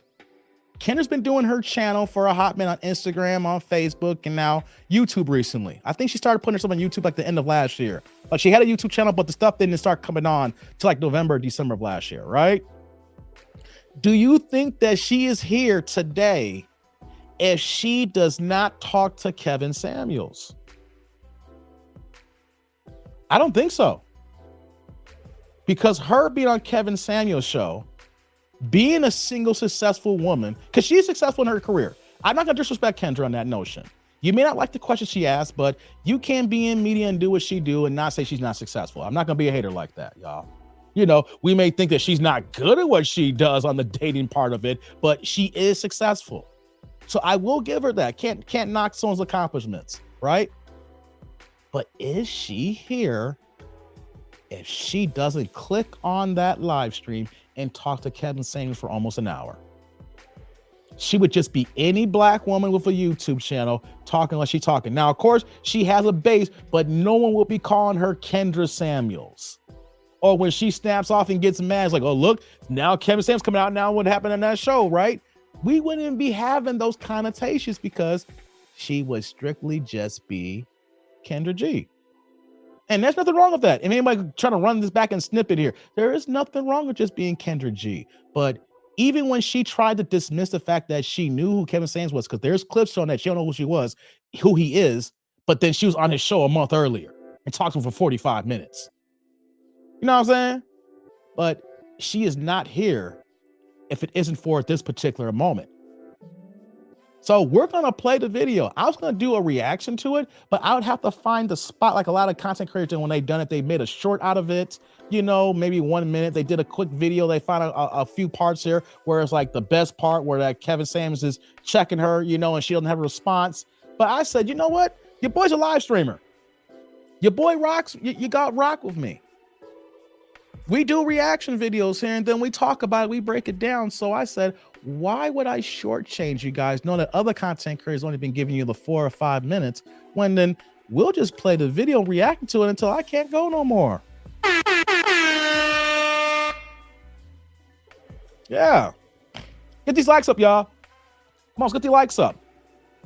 Let's get the likes up. I'm seeing that we got people joining in right now, man. People coming joining the tribe late, and that's all good. It doesn't mean you're late. You're on time.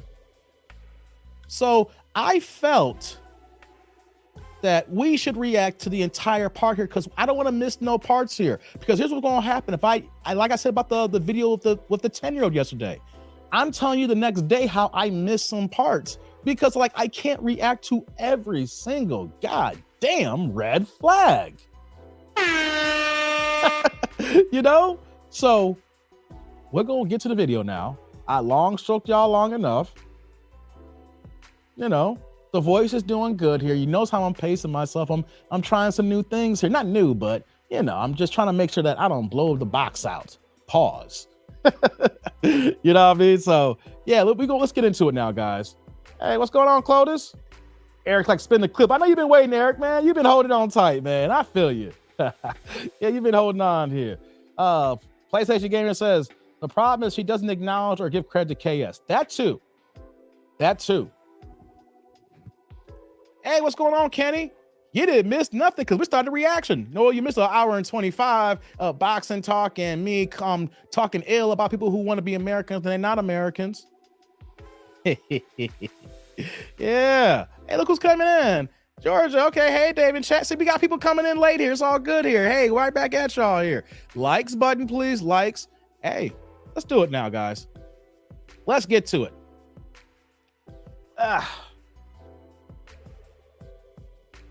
And shout out to my man who emailed me the clip. I don't know if you're on a live stream. I talk to a lot of people and I can't pull up my email. Matter of fact, let me see. Hold on. I can't do this here without acknowledging it here on the stream. Let me do this here. Hold on. It was Roy. right? Or no, wasn't you, Roy, was it? Hold on. No, it wasn't you, Roy, or who was it?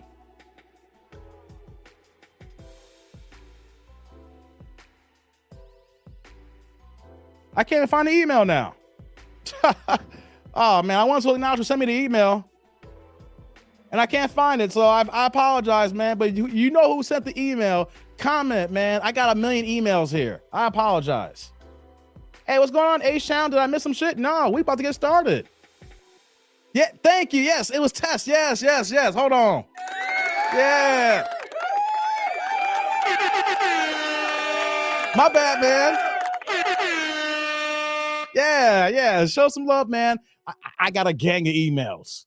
So I apologize. So I couldn't find your email, man, because I'm going through the old Cash apps. I got other people emailing me clips. So yeah, man, here's the thing. I appreciate you. Let me put it back up on the screen. Hey, man, show my man some love here, man. Test 99, man. Yeah, come on. So I've been looking for this video. Then when I start looking, then I get caught up on other stuff, and then it just kind of falls by the wayside. So shout out to you, man. Thank you.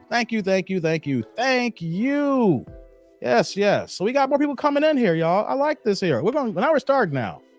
Eric's like, Kendra's very biased. She gives men a lot of more shit than women. Yeah, she do. And real fast, Eric, you noticed this, and I want everybody else to notice this too. I do hold men accountable. Like, I am a man, and I'm gonna rep for my guys. You know that we get the short end of the stick all the damn time, even though they say this is a man's world. But we know how this society rocks here. But I will call men out.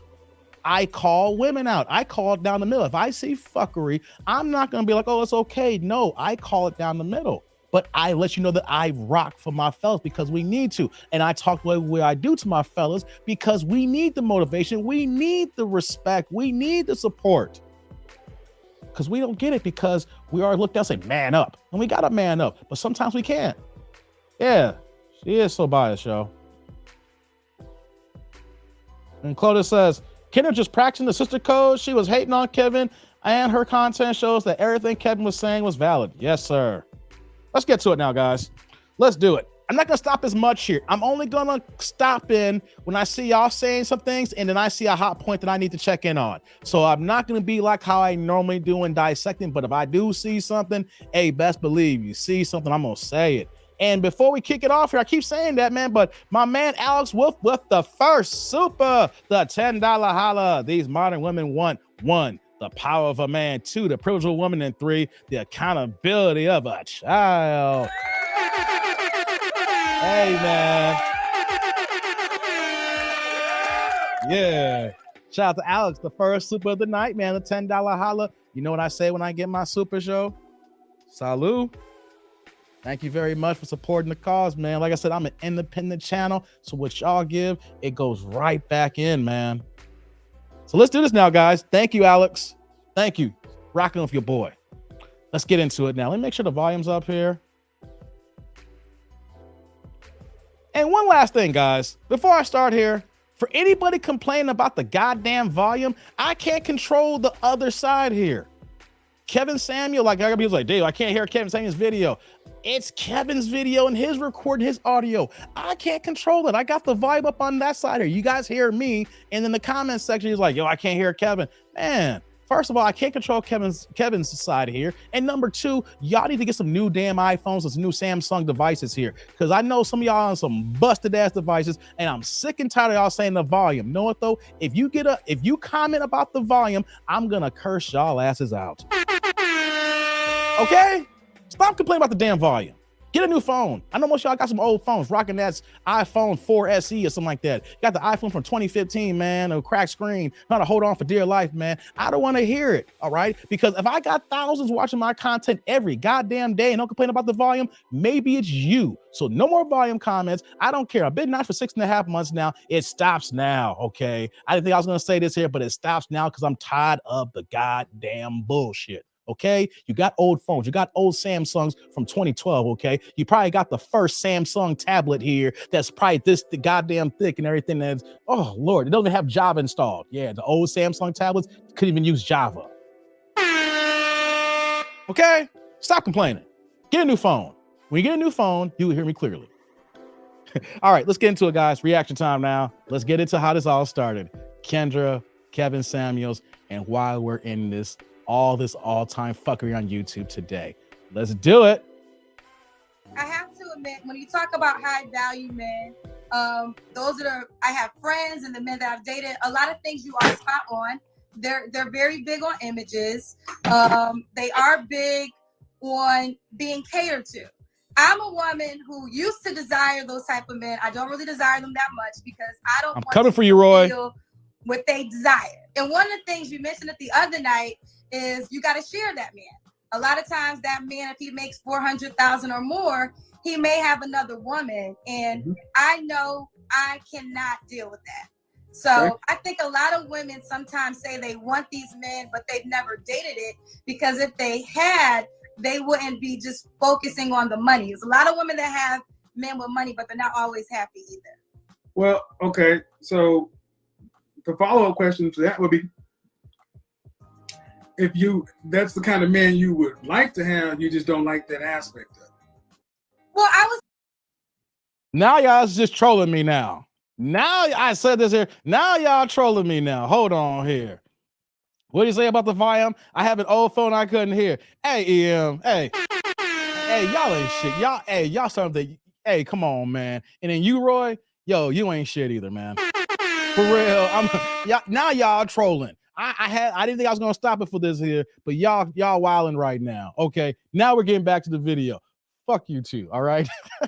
Y'all ain't right. Y'all can hear me. Y'all hear me loud and clear. I'm talking to y'all right now. Hope you see this, Roy. Yeah, must have forgot. We cool and all, but go somewhere with that. All right, let's get back into it, y'all. Y'all ain't right. My tribe is, man, y'all kill me, tribe. I would say this. Let's do it. I'm 41, right? So when I listen to the women, when I was in the 30s, when I heard the girls from up here, they remind me of myself, because I was like, he got to have a lot of money. He got to take care of all the bills. That's what I was on. And I run in those circles. But what I've learned is a lot of those men just couldn't be faithful. So then I learned, well, that's my deal breaker. Faithfulness is my deal breaker. So I've been blessed. So the question I have then is, because I hear what you're saying, but then I also like, that sounds good. Okay. Because you 41 years old, married, any kids? Nope, I froze my eggs though, so I got a safety net just in case. So okay. I want to pause that here. We've had people talk about this here. That comes from her own words here. She froze her eggs. Now, when she gives women advice here, let's just be honest, tribe. The women that are actually calling into her show, can they even afford to freeze their eggs? Real talk here, right? She is a personality who makes well into the six figures. When she makes seven figures working for GCI, different radio stations, and being syndicated and doing all her other job things of that nature. She is well compensated, so she can afford to freeze her eggs and then maintain that cost every year to keep them bad boys going here. How many women that call on the Kendra show can actually freeze their eggs, let alone afford it, or like actually going to go through the process of freezing their eggs, let alone will they even go for a consultation to talk to them how the whole process goes through? No. So as much as Kendra would say, I'm out here giving advice, she doesn't even understand that she lives a lifestyle that her own audience can't even live by. Me, on the other hand, I know how men are living, and I talk and can understand men's plights here. And I will never talk down or disrespect any man because I know what it's like to be there. She has no idea the cost and ramifications that what she's able to do and provide. So I just want to put that in there, that when women say, I froze my egg, I could do this here, but your audience, who can do it? All we see is hood boogers, banshees, thought rockets, hood boogers, you name it. They ain't got the $500-600 like men here. Let you know, it probably cost you $500-600 to freeze your sperm. I know some of my guys can do that every year. The same way that women can't freeze their eggs, and she talks some of this stuff too as well. So I just want to point that out here. Let's continue now. So you're accustomed to a certain standard of life. This is true. And if a man is making the median of what a black man is making, $42,500, he can't afford your standard of life. So is that my problem? See, it's the reality of the world. See, what happens far too often, especially in our communities, Black women wait too long to get married. You wait till you're too old. You wait till you have too much experience, and your experience and your income has gone up, and that is inversely proportional to your sexual marketplace value. So can I speak to that? So let me finish making the example, because I hear women come on and say, you know what, that high value thing, I really don't want that because I don't want to have to share him. All right, but then are you going to be able to look at a man making $45,000 a year and respect him to the same level that a high value man would be respected? I would respect a man who's hardworking, and as long as he doesn't try to minimize me in any way. Now that's the biggest thing. If he's okay with me being my full self. You didn't answer whether or not you respect him to the same level you respect the high value man. Well, let me tell you this. I'm gonna say yes only because I'm gonna tell you this. I've dated high value men. I've dated the men with the Rolls Royces and all the cars and all the glitz and glamour, and they always thought because they had the cars and the glitz and glamour that you got to bow down to them. And I get it, but I'm talking about the man who's working at the post office. I would say, now I'm gonna tell you my requirements. I want you to be attractive. So if you're a guy that's working at the post office and you're attractive and you... Hold on, let me time out. Why do you want to be attractive? I can't have nothing. Yeah, so the guy's got to be attractive, but let me just pause this aspect here. Do you think, not just Kendra, do you think any woman of her stature is dating a guy at the post office? Now, let me just say this here. They will, I don't know about Kendra, we'll see women that call into her show that will deal with Pookies and Ray Rays on that level. But will somebody of a Kendra stature date someone from the post office? I don't believe it. So you got to look a certain way. I don't think looks would help in this dynamic here. You see, let's let Kevin cook here. I had a thought, but I know Kevin will say it better. So I don't want to jump on Kevin here. Let's let him cook on this one. No, let me explain. See, this is what's so wrong for so many of our women. You're supposed to be the attractive one, not us. Yes. Black women today have atavistic mating standards, very primitive, meaning I want you to look good. So he can make $40,000 a year as long as he look good. I'm not saying that. I'm not saying that he can make $40,000 a year. I'm not. That's what most Black men make, $42,500. Okay, so Kevin, so are you saying in your perspective that it's over for me? Then I don't have. No, it's not. No, what I'm saying is your price is too high. How is my price too high? Okay. Let's get into it now. Well, first of all, you asked me, and I'm going. You're 41 and unmarried. Right. By choice. By choice. Yeah, that's no. Well, you love how women say by choice, by choice. No, like. Even if a woman breaks up with a man, it's not by choice, because if she had her choice, she would be the man that she wants. If the man that she desires was available and says, here, Kendra, we're going to do this here. You think she's going to say, nah, I'm going to stay single by choice? Man, go somewhere with that. See, women will always say by choice, but if we break down the weeds here and find out what's actually going on, most women are not choosing by choice here. Now, we know there will be times where they'll choose their career early, but at the end of the day, let's keep it a bean here. Let's keep it a buck. If her man that she desired, who she wanted, was available, it wouldn't be about no choice. She'd be like, why is this dude ain't doing the thing yet? Let's continue now.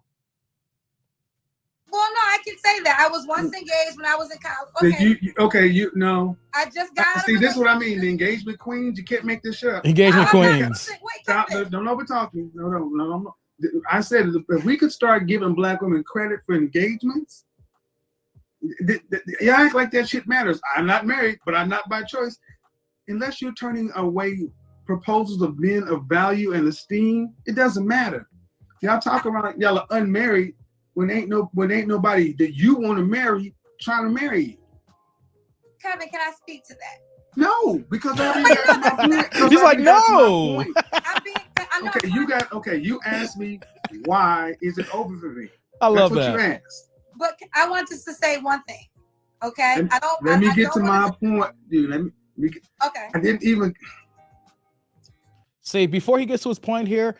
I've had this problem happen to me so many times before where I'm talking to women here, and that when it hits a nerve, it hits a button. And here's the thing, though, that kills women at times: when a man knows more about your items than you know about your own items. When I say items, your own women's entity. Like, I was talking to a woman and explained to her about geriatric pregnancy and high risk pregnancy after around 35 years old, just giving the gist of that. And she looked at me and got an attitude and got mad at me. I'm like, wait a minute.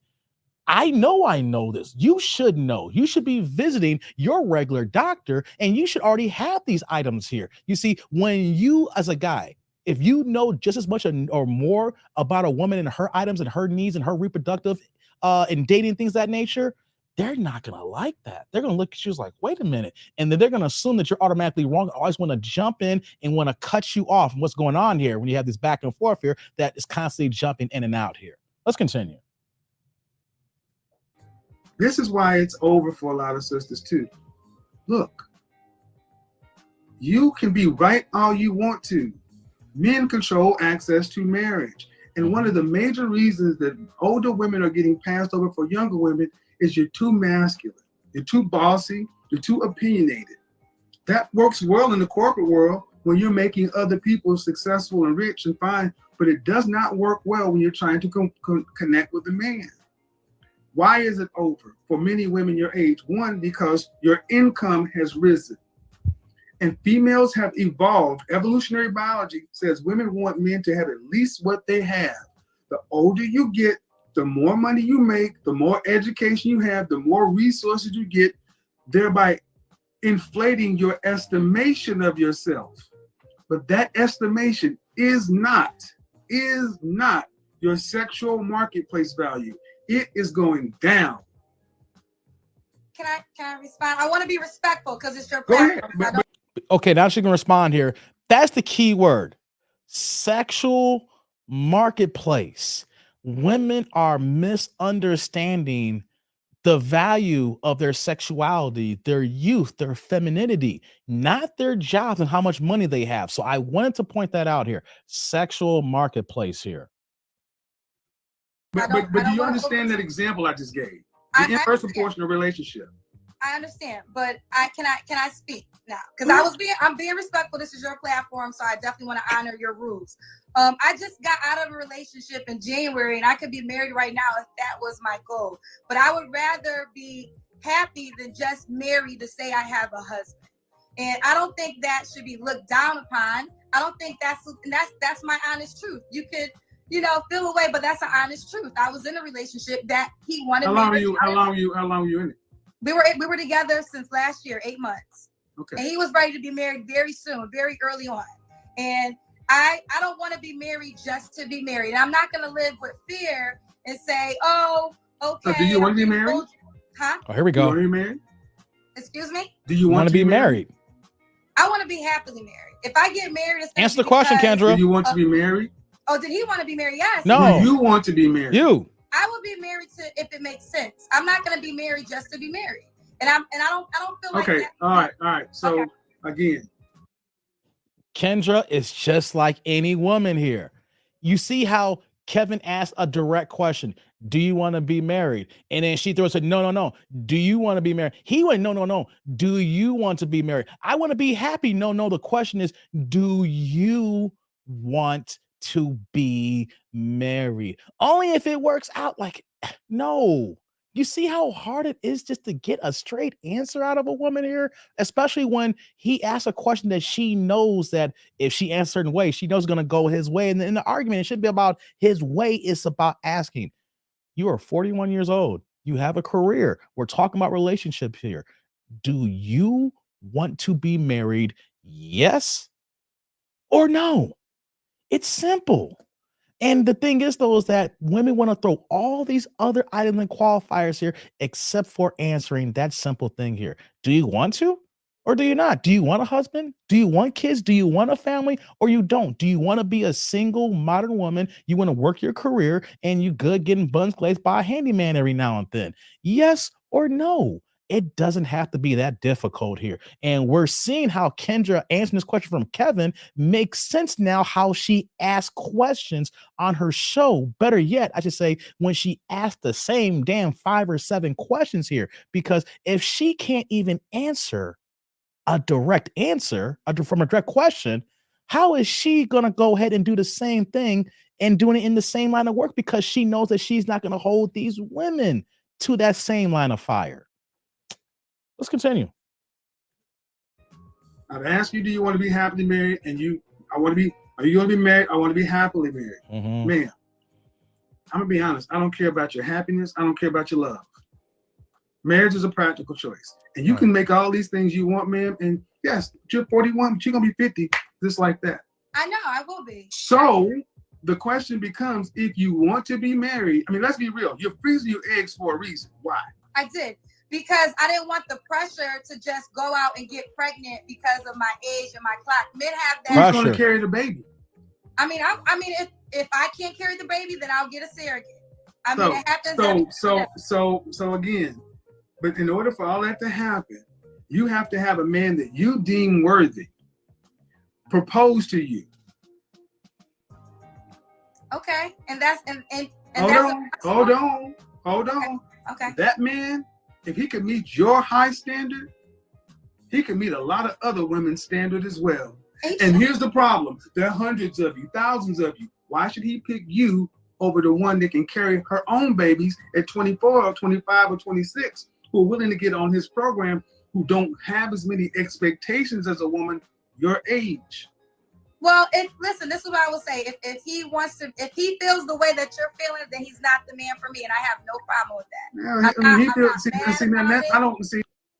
Or he was the man for you, but you got in your own way. You waited too long, and you don't understand men's needs, so you are the problem. You can say he's not the man for you. He can be the man for you. You just don't understand gender roles and what men want. Now, at the end of the day, a man normally is not going to marry a woman that he can't have kids with. Now, we know that's not an absolute. When we talk here, we talk about the majority. I want to make sure that we paint this out, especially for the women who's going to come in my comment section, the fembots, and say, Dave, you can't say this. Yes, I can. What's the majority saying? What is what men are saying when we do want to be married? You see, she is able to say these things because she's rich and she's successful. But let's let Kevin continue on here. I was going to say another thought here, but you know what, though? Kevin's going to say it better here. See, that's almost that passive aggressive sign language. Yeah. Do you want me to feel okay? That passive aggressive sign language? That whole, if he's not the man for you, that's I don't play that Tyler Perry Christian crap. That's not it. I don't do that over here. You can do that over there, but I don't do that over here. Okay, Kevin, I'm being respectful. I really am. I'm trying to. You don't have to be respectful. Here's the thing: you being respectful is what you're supposed to do. Right. You're not doing me a favor. You hear that though? Like, because it's back and forth, and because she's feeling some type of way, because being combative, she's always saying, I'm trying to be respectful. It should be easy to be respectful. See, by her saying that showcases that maybe she don't respect men, or most of the conversations that she has, that she doesn't have respect for men. Because if you guys say, I'm trying to be respectful, it means that you're trying so hard because you know you're being disrespectful. So if you got to verbally say that here, how you move with other men when you're having similar tough conversations. So when someone says, I'm not trying to be disrespectful, no, you should have to say that a couple of times. I understand you preface the first time. If you don't know, it's like, you don't know how I talk here. I know that I like, especially me, that dude. They're like, yeah, Dave raised his voice. He talks fast when he gets animated and gets excited here. So the first time I'm gonna say, hey, you know what? There's no disrespect. It's the way I talk. After that, you don't gotta keep saying that because you must be prepping to be disrespectful. So let's continue now. Okay, I wanted to have a conversation. I'm hoping we can have a conversation. You've been having a conversation. Am I at the ability to ask you a question? Oh boy. Is that fine? It's about the topic, sure. Okay, so what do you want me to accept? Because From your, because I want you to accept. I want you to accept your sexual marketplace value. Okay, so what does that equal to? So what are you saying that I need to accept? Okay, what a sexual marketplace value of a 41-year-old woman is lower than a 31-year-old woman. Okay. Is lower than a 21-year-old woman. Yeah, she's still single, because Alex. If a man wants to have multiple children, he cannot have them with you carrying them. Okay, that's true, and I don't want to have multiple children. So I said if a man wants to have multiple children, I don't care. See, you keep going back to what you want. Y'all hear that? You control access to your body, and for a time frame, women control access to whether or not kids are born. But see, what older women, especially accomplished women, have a hard time accepting is your value has a shelf life. Facts. After 35, you're a geriatric pregnancy. Yes. If you met a man that you found that you thought was the bee's knees and he wanted 3 children, you can't carry them. Okay, but Kevin, I would say this, right? Can I just say that? Is that true? I agree with you. I'm not. So he would have. So either he would have to forego having the children in his legacy, or he'd have to go find someone who could. Or it could be a man that might already have children and doesn't want children. Not my example. That's not my example. See how she moved the goalposts? Can I just say this? I respect your insight. I really do. That's why I came on your platform. Oh boy. But I'm not gonna allow what you think is gonna be for my life to be my life. Okay, if you allow what I don't know you, lady. Right? Well, my name is Kendra. You said my name earlier. Lady Kendra, ma'am. I don't know you. Okay. So the thing is, I'm not gonna allow you to start getting upset. Oh wow. Kevin, I'm not upset. I'm not upset. You came to my platform and asked me. That's in my opinion. Okay, so to tell me what you're not gonna allow me to do, that's not necessary. I wasn't trying to be rude. I was just ultimately. But what would you call it? What would you call it? I'm not going to allow what you say to do what? Because I mean, listen, I hear you, but I don't. There's plenty of women that I know that have had babies in their 40s, that have gotten married in their 40s. It can happen. So yes, it can happen, but that's anecdotal. That's the exception and not the rule. When we explain stats, when we talk about 1 out of every 4, one black woman will ever get married. And so when we say that, the actual number is like 26%. And then of course, the next group who are, of marrying is white women at double that, around 51 to 53%. So even when white women have the same problem as well, they are still getting married at twice the rate as black women. And then when we add the fact that women, if you're talking about if you even get to like a second and third marriage, how low the percentages are. So when she says, I know people who got married in their 40s, yes, I do too. I know people, my aunt got married to my uncle. I'll talk about him later, and that situation was really crazy, right? But yes, she was an older woman and he was younger. She had kids, of course, my cousins, and of course, he didn't have any kids. It's the anomaly. You know why?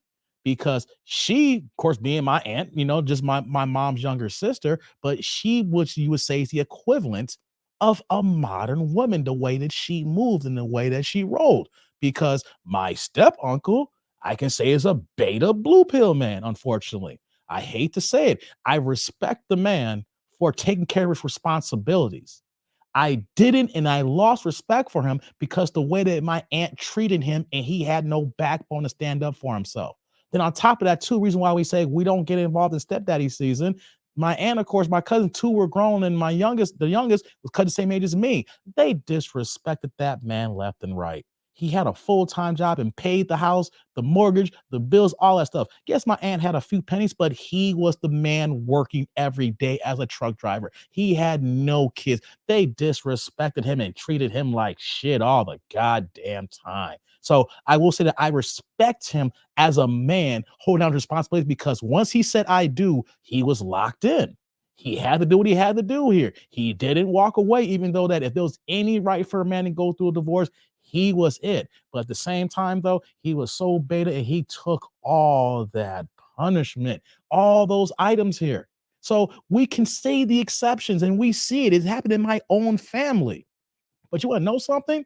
Just because we see it happen doesn't mean that it's happening on a worldwide scale, on a United scale, on our area here. The numbers showcase that black women are at the bottom of the total pole when it comes to relationships, and especially marriage. So when you do see it happen, yes, kudos to them. They did what they're supposed to do. But how often is this actually happening? Just because you see the one-offs here and there, is it happening for all? No, it's not. And so that's why Kendra said, though, because she did not like the coffee that Kevin was spitting here. She didn't like that exam because just because you've seen it once, thinking it can happen. You know what? I know someone who won the Publishers Clearinghouse. Doesn't mean that I'm ever going to win the Publishers Clearinghouse. You think that you're going to win the Publishers Clearinghouse? Hell no. Nah. But just because my family won it, don't mean I can do it. They got lucky. They got the odds and got that one. It ain't happening again. So let's continue. So, I'm talking black women? Yes, I'm talking black women. 1 in 4 black women were married. That's what I just said, Kev. 1 in 4 black women were married in their lifetime. So you telling me about the aged black women who marry after 40 and have babies? I'm sorry. I'm sorry, ma'am. I'm sorry, ma'am. I'm sorry. That is, unfortunately, and here's the thing. If you're waiting till your 40s to marry and have babies, you did something wrong in your 20s and 30s. I mean, well, I focus on my career, which I know you feel. Yo, did you see how she moved? You see our head? When he said that, she was like, well, you know, I focus on my career. Hey, man. Hey. Hey, man. She didn't like that. But that is a fact, guys. Come on now. Because if you really want a relationship, if you want a family, you're going to prioritize the prime years when that can be your most successful. Like her, she prioritized her career. She went and got her schooling. I think she went to school at University of Illinois in Champaign-Urbana. She prioritized her education, her career. She knew what she wanted to do. She studied, and now we're seeing her as a successful black woman. But when it comes to relationships, does she put that same discipline and that same work into her men? No, clearly it's not, because like Kevin said, if you are still single in your 40s and you say that you really want to be married and have a family, you did something strategically wrong, drastically wrong in your 20s and your 30s. So now you're in 40s and you're expecting the same results, the same outcomes if you were 22 or 23 years old. It doesn't work that way. The universe is speaking to you wrong, because if you were really speaking to the universe, saying, I thought the horoscopes and astrology signs, you would know what men want. Not the fact that you don't like what men want and then try to flip the script to make us want what you want. Doesn't work that way. Let's continue now. Could be something wrong. I have no regrets. I have no regrets. And I don't feel like there's anything wrong. I don't feel like there's anything wrong. Let me go ahead and share. Let me tell you, turn you people in the comment section up. I don't care what y'all think. I mean, honestly, I don't judge by what women want. If you want to focus on your career, do that. But see, one thing that women have not been told in this country is there's a cost to all of it. You can't have it all. Men can't have it all. There are trade-offs and choices. If you chose to focus on your career, I am all for that. Do it. But it comes at a cost of your prime childbearing years. I don't make human beings the way they are. So this is the choice women have to make. I wholeheartedly agree. And I was engaged into my college sweetheart. I went to Hampton and I chose to focus on my career instead of becoming a wife. I have no regrets.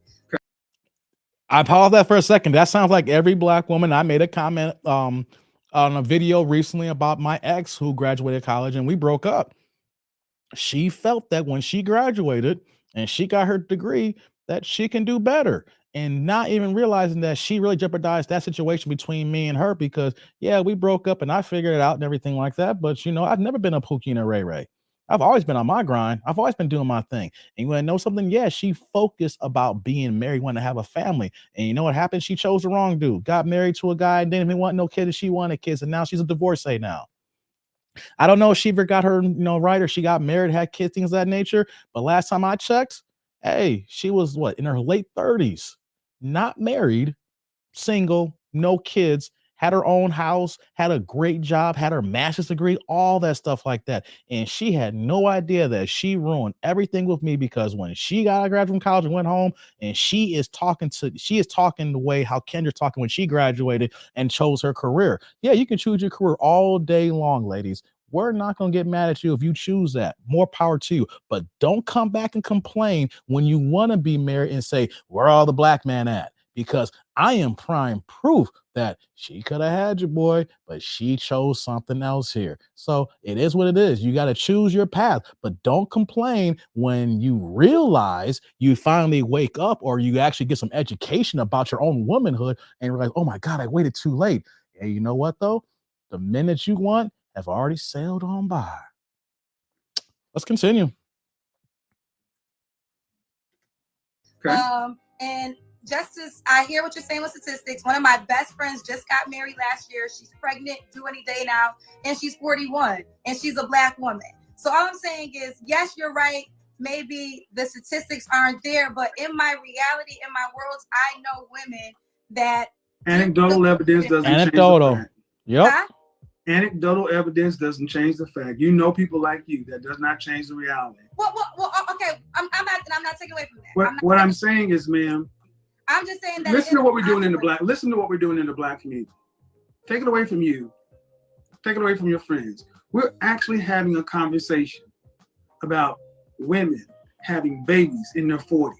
That's how warped we've become in the Black community, because we cannot get it together in our prime mating and marrying years, because so many of our women value these so-called careers. Now, I don't doubt that you have a career, but I got to let you know how many women I've talked to over the countless years who call their job a career.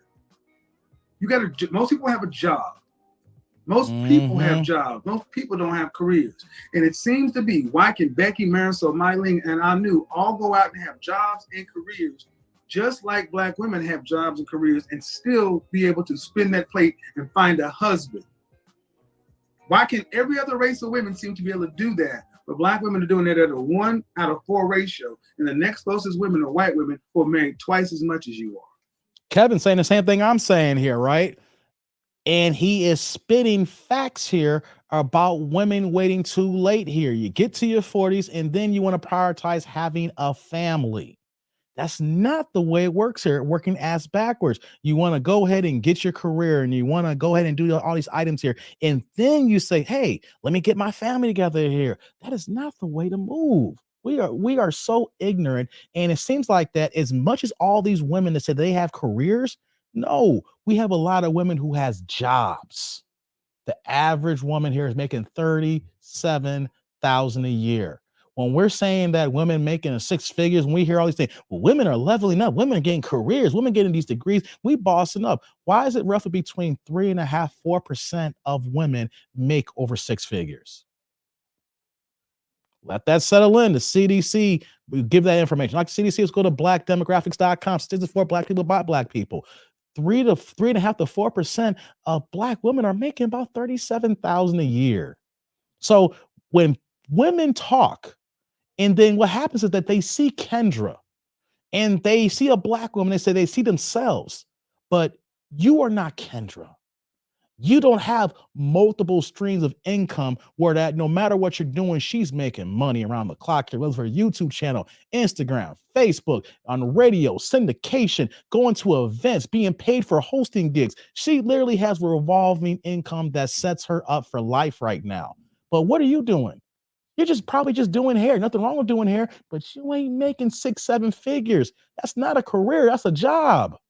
You know what I'm saying? If you got to work 2 and 3 jobs, you're doing gig work, you have gigs, you don't have a career. If you are driving for Uber or Lyft, if it pays the bills, I respect you, but you don't have a career.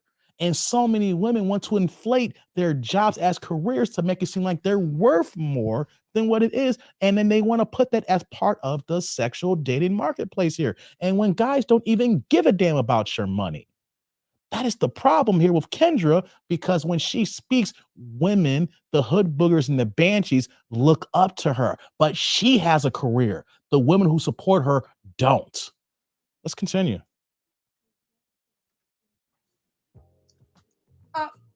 And that's married to anybody. You're not marrying anybody. Can I respond to that? I hear what you're saying. I hear what you're saying, but I also think that if women are realistic and they are open to dating and maybe not always focusing on the money and maybe to give up some things on their list, it is possible. I know you said yourself, your mother got married at 50. There's people that do still find love in their 40s. And I just think that I don't want women to feel And her hopeless. 3 sisters died alone. And Kevin openly talks about how his mother had to change her ways. She moved like a current modern woman. Not what's before she's a baby boomer. And the way that she was moving, and he actually openly speaks how she finally changed and she got herself a husband. So you can't just say, well, your mother's in her 50s and she got married. She had to change the way she moved all these years. Kevin openly talked about how she was never going to get married. And then the fact that she had to move differently. She changed her mindset. And now she's saying that, of course, before Kevin died, that she was living her happiest life the last years being of her man. So, yes, it can happen. But if you are this old here, are you making the necessary changes that a man is going to want an older woman? Because when that happens, a man's automatically going to know that, hey, there's probably no kids on the table. So if a man is thinking that here, what age that you're looking for the man you're looking for here? And has your mentality truly changed? Has the way you think and your mentality move? Or are you always going to revert back to your modern ways? That's the issue. That's the problem. And Kendra doesn't see that here because she can't comprehend it because it impacts her. She's 41 at this video. She's 42 now. So if you're talking to somebody and it impacts them directly, they don't want to accept that hot tea. Let's continue. Huh? And her 3 sisters on the way to dying alone. Well, speaking of dying alone, I had a mother who wasn't married when she died, and she didn't die alone. She died. Do you think black women have been given? Do you think black women have been given the accurate message for life? I will say no. I will say no. I'll give you that. But I will say this too. There's a lot of things I do agree with you on, Kevin, and that's why I came on your platform. But I will say the die alone thing. I don't want to give women. I don't think women should be fear. Oh, I do. I think fear. I think we need some healthy fear. Because here's the thing: when we do this whole coddling, don't act like it is what it is. No, we need to tell you smoking causes cancer. We don't need to tell you smoking causes bait. Smoking makes you happy. Okay. Because I'm looking at our community. Black men are at the bottom. Black women are at the bottom. Black boys are at the bottom. You're the only group of women who stand out proudly saying, I don't need a man to make it through life. No other group or race of women is so bold to stand outside and say, put all the pressure of the world on me because I don't need him. Well, I don't believe. You see how Kevin broke that point down? That was really, really, really good. Shame. We need to bring shame back because women don't want to be held accountable. They don't like the tea that's actually happening here. And it feels bad. It doesn't work for them here. When you say that, I don't think you should make the feel. We're adults. If an adult makes a mistake here, we don't talk to them like kids. We don't talk to them like teenagers. We talk to them like the adults they are, the age they are. When we're at work and we mess up, is our manager going to reprimand us and make sure we do things the right way? Or are they going to talk to us like we're still in 3rd grade? They're like, okay, David, well, I know you didn't do this right, but here's how we can do this better. No, my job going to ask me, hey, Dave, did you do this? Why you didn't do it? Was there a problem? How come you didn't tell me there was a problem? Like, there are so many levels to this here. So the fact that she doesn't want to hear shame, it's the feelings coming in. It don't feel good. It don't feel right. Why don't we just play this differently? No, you're an adult. You're grown. You got gray hair. Kendra, your forehead is pushing back to a 7 head. You've heard worse. You dealt with worse. You can't like the fact that someone wants to shame you into some ideas that you deserve the shame for. That's the problem we live in this society today, in this current culture, this current time here, that when we start speaking of shame, like, oh, I don't want to hear that. I don't want, no, please don't say that, please. Oh my God. Well, if you don't like it, then you got to get out the kitchen. Keep it moving. Exit stage left. Because you want to know something? You're supposed to be an adult. If you can't handle this, how you expect to handle life? Got to be kidding me here. Before we move on here, we got my man Alex here with the other $10 Superman, a $10 holla here. This is what happens when kids have kids and no fathers. Generations of parents failing to contribute to society. They become a leech to their surroundings. Parent failure that is passed down. Yeah, Alex. Yeah. Alex, I see you, Alex. Yeah. Salute.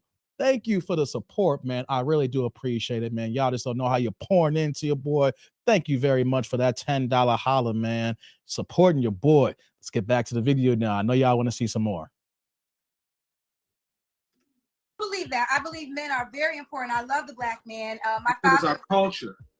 Okay, I agree with that. Let me ask you this, Kevin. Do you think a woman, because I hear you talk about settle, and I always wondered your answer to this. Should a woman be with a guy who might be cheating on her, not treating her the best? Do you think it's better to have a man than to not have a man at all? Yeah, see, that's a disingenuous question. So when you come in setting the table as if is the choice between a negative and a man, I reject that question. Why don't you give it the other way around? Do you think a woman should have a man who actually she can build with and partner with, such and so forth? Why come in assuming bad faith to begin with? No, I'm not. No. Yes, you did. You came in and gave me a negative versus having a man. And that means if he's going to do this, should she choose that? Why don't you give me the other side? Give me the good faith argument.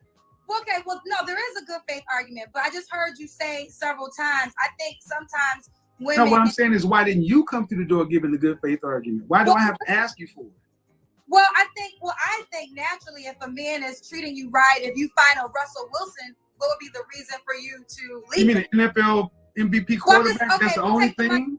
Okay, we'll take the money. Or just a man, period, that celebrates you. What I'm asking you is, I don't celebrate you. You're supposed to celebrate him.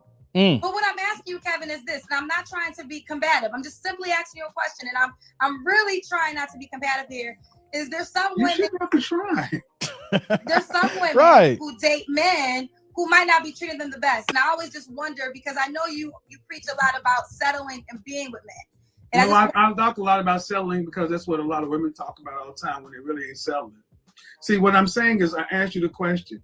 Okay, I'm sorry. One of the two things wrong in our community is, one, so many of our women come into interaction with black men in bad faith.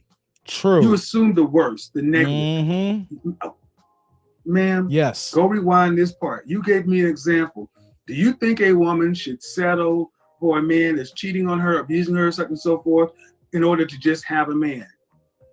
That is a disingenuous French toast ass position. When you could have easily come in and gave me the positive, good faith. Do you think it would be better for a woman to be with a man who she can actually live with and cooperate with and build a life with, or have nothing? You could have made that choice to come in the door, good faith or bad faith. You chose to come, no. You chose to come in bad faith because that is the default position in our community. Well, no, Kevin, let me apologize. She gonna say, oh no, but that's what you did here. And that's what so many black women do. They automatically get into situations or where they're in the surrounding areas, and it's automatically negative. It's always the worst case scenario. It's always, they're gonna go to the bottom here. And if something goes good, it just happened, right? Why can't we ask questions on good faith? On the measure, you just automatically assume that black men are just going to let you down. You automatically assume that all black men are bad. You automatically assume that all black men can't be in a relationship. You're going to assume that all black men cannot take care of a black woman. If you constantly go into negative spaces here, the bad faith argument here, and we see that here from the jump, why do we want to be in a situation where that you're waiting for the worst to happen? That is the problem with so many of our women today, waiting for the worst. You know why they're waiting for the worst? Because they've been dealing with Pookies and Ray Rays their entire life. They've been dealing with the guys who they feel they like, that makes them tingle in between their legs and make them feel so, squishy good. They want to be like, remember Patrick back in the day? Hey, man, pull up to my bumper, baby. Hey, that's what they looking for. They dove all the Pookies and Ray Rays in the game. And so now they're going to say, oh, they're going to go into the negative part here because they assume the worst. It ain't about assuming the worst here. It's about what you chose here. And that is now your experience and to look at all black men the same here. But best believe you come to this tribe here and you see the black men here, we rocking and we rolling. Some people are average. Some people are well-to-do. Some people are Henrys. Some people are high-value men. We got some guys who are young in my tribe who still trying to build themselves up here. But we don't have many Pookies and Ray Rays. I know I do. They don't comment. I see a few of them, but my tribe is about building, uplifting here. So when I know my fellas here would hear this, like, yo, what's your problem? What's wrong with you? Why are you so goddamn negative? I have left women alone when they have that negative mentality here. Of course, you would joke around, laugh, oh, okay. But then it's like, yo, are you negative all the damn time? This is how you move? This is how you operate? Nah, I'm good. I'm too old for this shit here. Before I move on here, shouts to my man Brent here with the $1.99, the $2 holla. This is Pure Gold Dave. Great video to react to. Hey, man. Brent's my man, 50 grand. Yeah. Hey. Yeah, Brent commenting, man, and leaving supers every day, man. Thank you very much. Salud. Thank you for your support, Brent. You always pour into your boy, man. Let's continue this video here, y'all. Well, this is actually fun, man. We're getting into it here. Apologize if it came across that way because no apologies necessary. That just shows you where we are in the community. Right, but what I'm saying is there are times though. Obviously, there's men out there that treat their women good. I know several men who celebrate their wives and they're good men. So I wasn't asking that question because I thought that's a no-brainer. If you're with a man that is treating you good and you can build with, of course you be with him. But there are times when women are dealing with men who are bringing them more sorrow than happiness. And I was just wondering if you think being a single woman in that predicament would be better off than being with the man who might be bringing you drama. That's all I was simply just trying to ask that question. There's three types of men. There's a man that treats you good. All right, no. See, this is what we do too often. We do this too often. Acting as though women don't have accountability and consequences and the men they cheat. No, man. Okay, I'll let you go on for 30 seconds and you say a man should be celebrated. I don't know why black women come in and talk about men should be celebrated. You're supposed to celebrate the man. He's not supposed to celebrate you. What other race of women runs around talking about them? You need to celebrate them. What are we celebrating?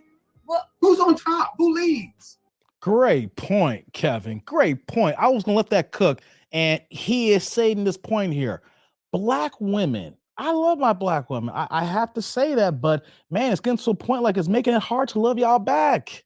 Like we're the only culture that says we got to celebrate this here. We go to any aspect of this world here.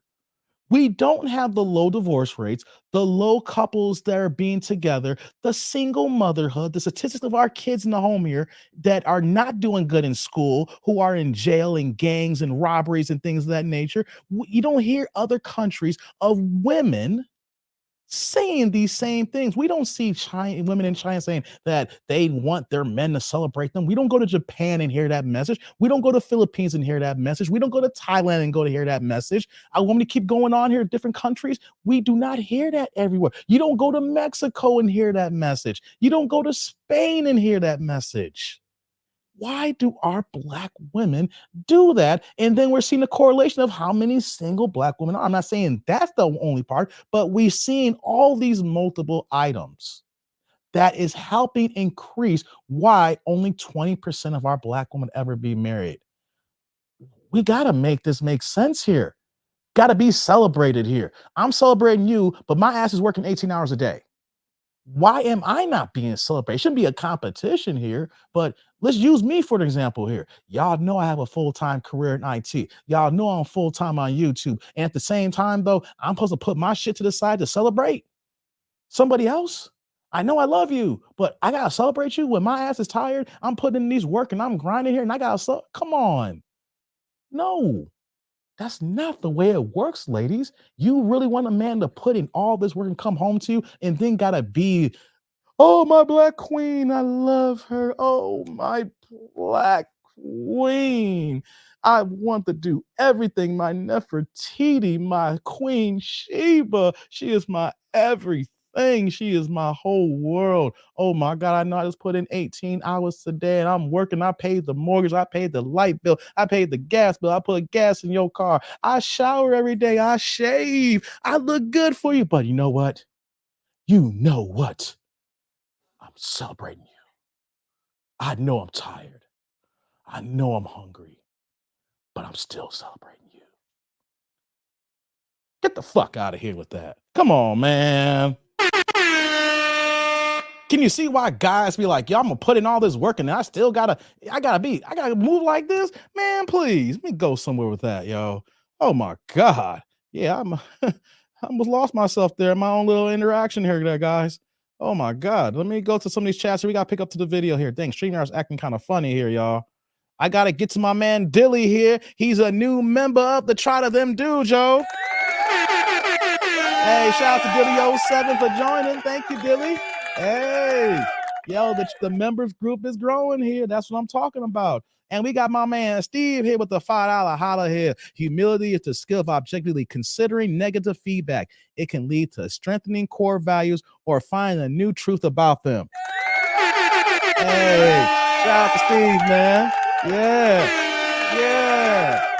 Yeah. Shout out to y'all. Salute for joining for my members. I'm making an announcement in the next couple of days here. I know we just got a few here, but it's growing here. Like I said, you join now for the cheap price, get grandfathered in. Like I said, we're eventually going to be having members only chats for you guys here. We're going to do some, I'm building it up here. So, yo, for you guys joining, thank you. I really support this here. You guys don't know being an independent content creator. Oh my God, this is dope, y'all. Y'all keep pouring into your boy here. All right, now I said what I said here. I gave my little, my little rebuttal here, my little funny line here. So let's get back into the video here. Let's continue. Well, Kevin, okay. Who's on top? Who leads? I do say that, yes, the man leads, but I have to just speak for the men that I know that are happily married. They celebrate their wives. They do. All right. Okay. But listen, you can sell, okay, man. Before we get into here, I don't want to make it seem like that I am some guy that hates women and like, I'm not going to celebrate my woman like that. No, the point that I'm saying is that why does it have to be a priority or mandatory? That is the point I'm saying here. It seems like all Black women point this out here, and she's saying this to her. Well, I know successful men, and they celebrate their wife. You are supposed to love your significant other. You're supposed to love your partner. You're supposed to embrace them. What we're talking about is the over the top. Is like they're the one bringing in the money. They're the one bringing in the food. They're the life giver. They're the life bearer. And the fact that we're just happy to be in their presence. That's what it gives here. So I just want to make that distinction clear here. Let's continue now. And but who? Okay. This notion is toxic to come in. It's toxic to realize. Yes, it is, because it keeps women with this overinflated stuff that they need to be celebrated. To where asking women. Yesterday I had a woman on Instagram thinking that being a traditional housewife was tantamount to slavery just because she had to actually cook a damn meal. I saw that. So that's a woman that shares your reflection. How? She's Black. Oh, she's my reflection. Okay, that's what you're saying. Yes. So my notion, the notion, the way so many women talk as though you're some sort of God or deity that's supposed to be celebrated. The way we do it over here is men of value lead. Women of value follow them. You celebrate your man. You praise your man. What y'all do on your side is good for you. Hope it works for you. But more people on this side are winning. More people on that side got opinions and no husbands, especially no husbands they value. So if you talk about Russell Wilson, I don't know many men on this side that respect Russell Wilson, not because he married a woman with a child, it's because he's a simp. Why is he a simp? Why is he a simp? Because that's an entire program. And here's the thing. Yes, it is. How about this? Because the men say he is. Well, okay, as a female, then I want to simp, because if there's a man. Well, then go ahead. Then you you want to have again, and thank you guys. Y'all believe this? What she said. She wants to simp. She wants to simp. She wants to simp because a man like Russell Wilson, who put Sierra on a pedestal, pedestalizing a woman is. I said this 3 weeks ago. Show me a culture or a race of competitive people where the women were pedestalized above the men, and show me a competitive civilization. You don't. Men's purpose needs to be pedestalized, not the female. It doesn't mean that see, this is a problem. So many women in the Black community want to be sitting up like this queen, and if a man is sitting up there looking at you, he cannot fight everybody else, compete with everybody else, and defend the world. Sorry, it doesn't work that way. And that's why so many women, Black women, are by themselves, because if they can't be treated like the queens that they think they are, then they'd rather have nothing, and no one's going to stop you. Because if it ain't, because the problem ain't Black men. It ain't Black men, because ain't no man marrying you. When it says 1 out of 4 Black women were married, that means anybody. So facts. I want to stop that point here, because how many times do we hear women say, you know what though, forget these Black men, I'm gonna go get me a white man. These white men are checking for us now, girl. Come on now, we gonna get it now. But here's the thing. Yes, we see a lot of interracial couples nowadays, but how often, what is the percentage of you getting married? Because when we say 1 out of 4, or let's say we round it off and say 26% of Black women getting married, that's all races. That's if you marry us Black men, or if you do get a white man, you find yourself an Asian man, whatever the case may be, right? It doesn't matter the race. Nobody is coming out in drones marrying Black women, except for the high count, the percentage of that percent, 26%, that is by Black men. Say what you want about that here, but what is the goal here? Do you want to be a baby mama, or just be a common law? Y'all just live together and shacking up? Or do you want the championship ring? Do you want the marriage? And then do you want the safety, security, and resource that comes with that man who says, I choose you and I'm going to protect you and my family because I'm giving you my last name? What is it going to be? What do you want? Before we move on here, I got shout out to my man Clifton here. He comes with a $5 holla here. Kendra wants a business partner that she can take to media functions and show off she doesn't want a husband. You got that right, Clifton. Thank you. Yeah, Clifton. Salud. Thank you for supporting your boy. You got that right. She's looking for that power couple. You know what I'm saying? And let's just be honest. When did this power couple shit really begin? Talking about you got this strong, independent woman who's making this money and this strong, financially, strong man here on this side here, and you put it together here. It doesn't work that way. We're talking about power couples. That's a next level dynamic of resources, opportunity, the work that those two people putting in. You are not Beyonce and Jay-Z. You are not a billionaire, and you're not worth hundreds of millions like her here. You make 42,000. He makes 44,000. Ain't no damn power couple. Y'all just some average people getting that hood love going on here. Come on, man. You need to stop that here. There is no power couples here. It's nothing wrong with living a nice average life. Now let's continue.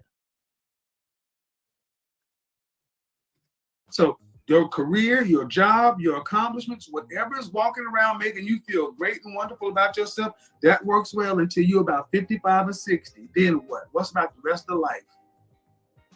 Are you asking me that direct question? The ultimate point is we get nowhere when we have women who still think they should be celebrated ahead of the men. Well, I think they should celebrate each other, and maybe we have. Who should be celebrated? Who should lead? I don't mind the man being the head of the household. I mean, you don't mind? Whoa, me and kids at the same time. That was the wrong answer. I think if a man. Okay, so who should throw the ball on? So who should? Hold on. I had to stop that for a second. Me and Kevin, so they're at the same time. I gotta admit, I have only watched this whole video once. All right. When I'm saying I'm reacting to this, I didn't go and watch this a million times to try to find the points here. I'm literally trying to host a show. I'm going through the comments section. I'm seeing emails coming in. I'm watching how long I've done this here. I'm trying to moderate my voice. You can tell that I'm not the same amped up as I'm normally be. So I appreciate you guys rock with me. Normally, I'm not at my elevated levels, but me and Kevin were like, you don't mind? Well, you gotta be kidding me here. You see how a woman like Kendra clearly does not even understand gender roles. We knew that, but the question came out. You're gonna say you don't mind? It shouldn't be not no mind. It is what it is. You need to play your position. You don't like it, it doesn't matter. Okay, there is a captain, and then you got your co-pilot. All right, there's gonna be the captain and the lieutenant. All right, someone's got to be the leader. You got your president and vice president. Okay, You got to have someone who leads, and you have your number 2 in command. You just don't say, I don't mind, so maybe the lieutenant can run the show from the captain from time to time and goes, it doesn't work that way. You have roles, you have assignments here, and then you run those assignments the way it's supposed to be dictated by your roles. It doesn't flip-flop. It doesn't change from time to time. That's why these relationships don't work, because people don't understand their role. Women want to be on the same par as men, but do you want the same responsibility and the same stress that men go through? Like Kevin says, and I say too as well, stress is for shoulders, not for hips. Let's continue. Who should handle the ball on the offense side of football? I don't mind if the quarterback handles. Who should throw the pass? I don't mind if the quarterback, or is that the quarterback's job? Okay, I thought I was giving you I think we're giving the same answer. No, we're not. We're not, because I don't mind. See, it doesn't matter if you mind or not. It's what it should be. Okay, so the man leaves the household. I don't feel like the female can't have an opinion on anything. Well, she can. She's valued counsel. And I do think the man should be celebrated, but I also think, and I've witnessed it, men who hold their wives to high value and will do anything to protect her, and will say that they will not be the man they are without that particular woman. I had men, high value men that you call high value men, say things like that. So I know what do the women say about their men? Say again? What do the women say about their men? Oh, they love them. They appreciate them. They think that they're their king. So it goes both ways. They're celebrating each other. I don't think that's a bad thing. Okay. Listen, I appreciate you bringing me on your show. We're going to agree to disagree on a couple of things. Like I said, Friday and Saturday. Well, one way works and one way doesn't. Facts. Well, I mean, I will say this. You see how she couldn't give a rebuttal for that? He literally said, no, one way works and one way doesn't. It's not agree to disagree here. I literally had an argument. I mean, when I had it, there was like an issue with my family here, and we were having a similar discussion. And they were saying, why do you guys say this way about marriages, dating, relationships? And you know what I said? Because they worked. Up until the last 60 years, the way that the traditional household was ran worked. Up until feminism came in and basically broke up the Black family unit during the civil rights era at the end of that, in the end of the 60s, everything worked. How is it as Black people, when we have both Black men and Black women, we were at our strongest, we were at our most nuclear when we went through the most. When you talk about slavery, we were together. We talk about Jim Crow, we were together. We want to talk about redlining, we were together. We want to talk about peonage. Black people, why don't you do your homework and Google peonage? That was a bad time in American history for Black people as well. Black people, we were together and strong during that time. And the civil rights era, you name it, we were at our strongest when we were going through our worst as a people and going through the evils and ills of this country, namely racism, slavery, and all the other things that we can put on when if our ancestors living in this country here. But the women's liberal movement and feminism come to play last 60 years, and all of a sudden, relationships don't work anymore. We have a correlation of 400 plus years of us getting our asses whipped, and we stayed together. We give the liberal movement, the women's movement, some air and breathing room here, and now relationships are in the shitter. Make that make sense. Can we make that make sense?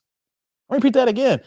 Can we make that make sense? The fact that when we were getting our ass whipped, we were together at our highest. Women's liberal movement, we're at our all-time separate. But women don't want to look at that. Women don't want to recognize that. And women don't want to see that hot coffee or that hot tea. Let's continue.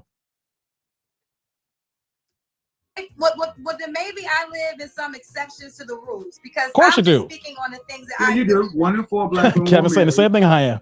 You do. And I don't know where you I don't know if you just look at my show Monday through Friday, that's the world. Okay, well, Kevin, can I just say this one thing? I feel like you do give good advice, but sometimes when the women come up here, you make them feel hopeless, because there's certain things they can't. No, I don't make you feel anything. You're responsible for your own feelings. Facts. Okay, I will take that back. I will retract that. But I will say, if a woman has, I don't have any kids, but if a woman has children, and if she's a certain age, and you feel like there's no man out there for her, then what is she? So if I tell a woman what the statistics are, And what the men that, and if I tell you what the men are saying, see, what you don't seem to realize is if I had a drone follow me every day, when I go out into Atlanta or around this country, how many men will come and say from high school to on walkers saying, thank you. Thank you for telling the truth. Thank you for saying what I can't say. Every day, dozens of men. Can I take a picture with you? Thank you for telling the truth. I'm so glad. So it ain't what Kevin is saying. And see, the problem is so many women are focusing on the messenger, the tone, or whatever. You're losing the fact that you're finally getting some accurate information that ain't telling you don't forget your crown, you're a queen, and all this other kind of stuff, because all those people want to sell your books, sell your dream. When you talk about leaving hopeless, I think many women who bought this bullshit that these men have been selling and then turn around and find out they're cheating just like everybody else, and ain't the men they say, then they should feel hopeless. At least I'm telling you 2 + 2 is 4. Make a decision what you want, 2, 2, or 4. Okay, well first of all, you're absolutely right. I know plenty of men that speak your praises. Like I even said, there's things that you have said that I have agreed with, and things that I know high value is a thing with money. Men with money would tell me certain things that you do tell the people on your platform. So I'm not disagreeing with you there. If there's any disagreement that I would ever have, is just the accord of women, if they don't, they can't get married in their 40s. Or They said they couldn't get married. I didn't say they couldn't get married. What I say is you have to pick a, first of all, you're not going to keep, I hate when you ladies do this. You oversimplify what I say and then expect me to actually hold it. When have I told a woman that she can't get married? Well, I know you have this thing called the danger zone, and what does that mean? Wants you. Okay, before we get in that here, I just want to make the point here too. I say the same things too, and I get in these arguments. And when I state them, I mentioned this earlier, it's like an absolute. I'm not saying an absolute. We're going to the majority. So when we're saying that get a dog and die alone and things of this nature here, we're saying that this is the majority. If you wait to this standpoint here, it's not all or nothing, but it's damn near close. And you have to understand how men operate, because once you get to a certain age, ladies, men look at you differently. You get to a certain point and there's going to be men saying, I don't want to marry you. We can have a good time and kicking and chill, and that's the most you're going to get from me. And if that's not what you want, okay, ladies, you have a right to feel respected and move on. But what happens in that every time you come across a guy and this is what he wants, the marketplace is talking to you, is dictating to you that when you wait for a certain amount of time, this is how men going to view you. And this is not just an American thing. This is a worldwide thing. How do you think the term leftover women come from? It didn't come here in America. Correct me if I'm wrong. This came in China. Women who are not even 35 years old, but if you're close to that age and you're not married, you are considered leftover. Other countries, other cultures acknowledge this here, but we don't want to acknowledge it here because we don't like the way that makes us feel, because we want to move the way we want to move. We don't want no one telling us what to do. We can have babies at any time. We can get married anytime because we're women. Hear me roar, roar. That's not the case here. No, Mother Nature dictates these things here. And you want to know something? Mother Nature ain't wrong, okay? The life cycle, it ain't wrong. Human, our biology and our DNA, it ain't wrong. Just because the women's lib movement has come in the last 60 years, things have changed. It doesn't change what our bodies say internally inside of how we're supposed to move and how we're supposed to operate. Just because we may think and feel differently, our bodies are still the goddamn same. Let's continue. What does that mean? The danger zone is she's in a certain age bracket. Like if she has kids, if she's overweight, what? And if she's a certain age, what you have. Kendra, you just proven that you don't know what I talk about. That's not what the danger zone means. So this is what I mean. You're a professional woman, and you're in media too, right? You run yes, I am. And you watch my show. I define the danger zone countless times, and you still were saying something that ain't. The danger zone is the years between 27 and 35. Okay. Well, this is what I'm saying. That's not it. Okay. Should I jump in? 27 to 35, when a woman needs to really focus like a laser on the outcome she wants. If you want to be married with children, you need to focus like a laser, because after age 30, by 35, you hit what's geriatric pregnancy. That's not Kevin. That's nature. That's biology. Yes. See, what happens so often is you ladies get triggered. You think you hear what I say. You're going to try to make the danger zone be all that stuff, and it was none of that stuff. Facts. You're going to try to say, well, you tell a woman that they're this and they're that, and I don't say that. Okay. Ma'am, you'll be able to go back. This is going to be up. You'll be able to hear what you said. And the fact of the matter is, I don't tell women that they can't. I tell them it's unlikely depending upon their particular situation. And yes, let me reiterate. If you are a woman over 35, overweight and with children, it is highly unlikely that you're going to find a man making 6 figures plus who wants to marry you. Facts. Because those men want something in return too. And they typically don't want somebody else's children. That is a great point here. I want to pause that here because this happens so often to me now as I'm in this YouTube space here. Women and also beta men. I'm going to say this here. I know some people are going to like it. I just got to say it here. Some of y'all men are bitches. What I've been dealing with, some of y'all bitches.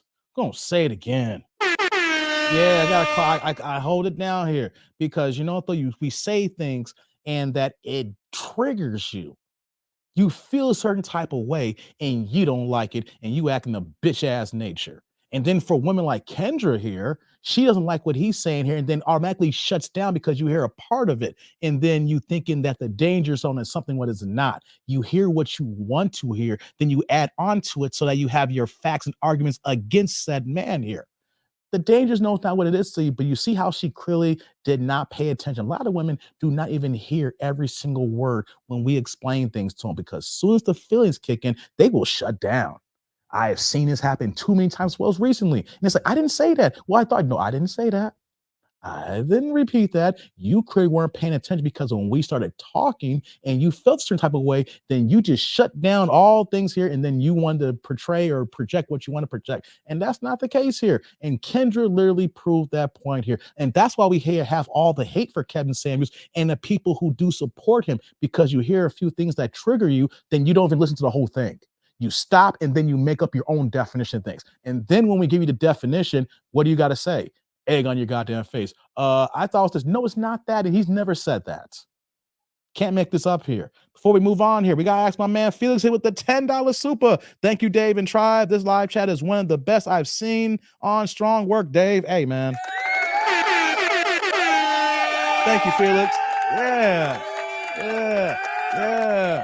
I'm glad that, hey, salute. I'm glad you think this is some of my best work here, and I ain't even giving y'all the full voice because I'm trying to get it up here. I gotta talk, but I'm not trying to be overly animated tonight. You know, the best believe though, the crazy Dave will be back. I'm just trying to protect the voice just a little bit here. So thank you, Felix. I appreciate you pouring into your boy. Let's continue now. Let's get back to this video. Now, is that meaning them hopeless? No, what it's telling them is you've made your choice to allow yourself to reproduce 1-2 times with or without the benefit of a husband, most of the times without. You've allowed yourself to become the physical shape you are. That's your responsibility. It is not this man's responsibility to lower his standards, settle, when he's had to work to become this thing. No one gave him this. He deserves to get something from this. But see, we're so busy trying to tell women that they should be celebrated that we forget to think about, what about your men? We need to start celebrating men, black men, and forget the black men. What about the boys? Fuck the men. What you doing with the boys? All these women with children, what are you doing with your boys? Black boys reading at the 4th grade level. Black boys are behind. Forget us. You don't have to like us. But what are you doing with your boys sitting next to your daughters? And more often than not, women are telling their daughters, get an education, do this, and so forth, and they're making their sons punks, putting them in Jordans and pink shirts, and making them son husbands. They are raising the same men that you ladies complain about. That's funny he said that here. I want to pause that point here because what did we say at the top of the live stream a couple hours ago? Did you guys see my video yesterday? The 10-year-old boy. He is clearly the son husband. How he's saying, ain't nobody gonna hit my mama until I approve. What the hell does a 10-year-old boy know about his mama having sex and someone hitting it? Come on, man. That's what Kevin is talking about here. We have this problem in our community here. And without even thinking about that situation here, and he's saying this point here, we had that example yesterday on the irony on Kendra's show. That was on Kendra's show where that the woman has the son husband, and we saw all the fuckery that goes on with that situation here. And Kevin is literally speaking on that notion here. I'm glad that I was able to stop there and find that point here, because Kendra didn't even know about a year later that she is driving the point home that Kevin was talking about here, this exact part of this video here. Let's continue.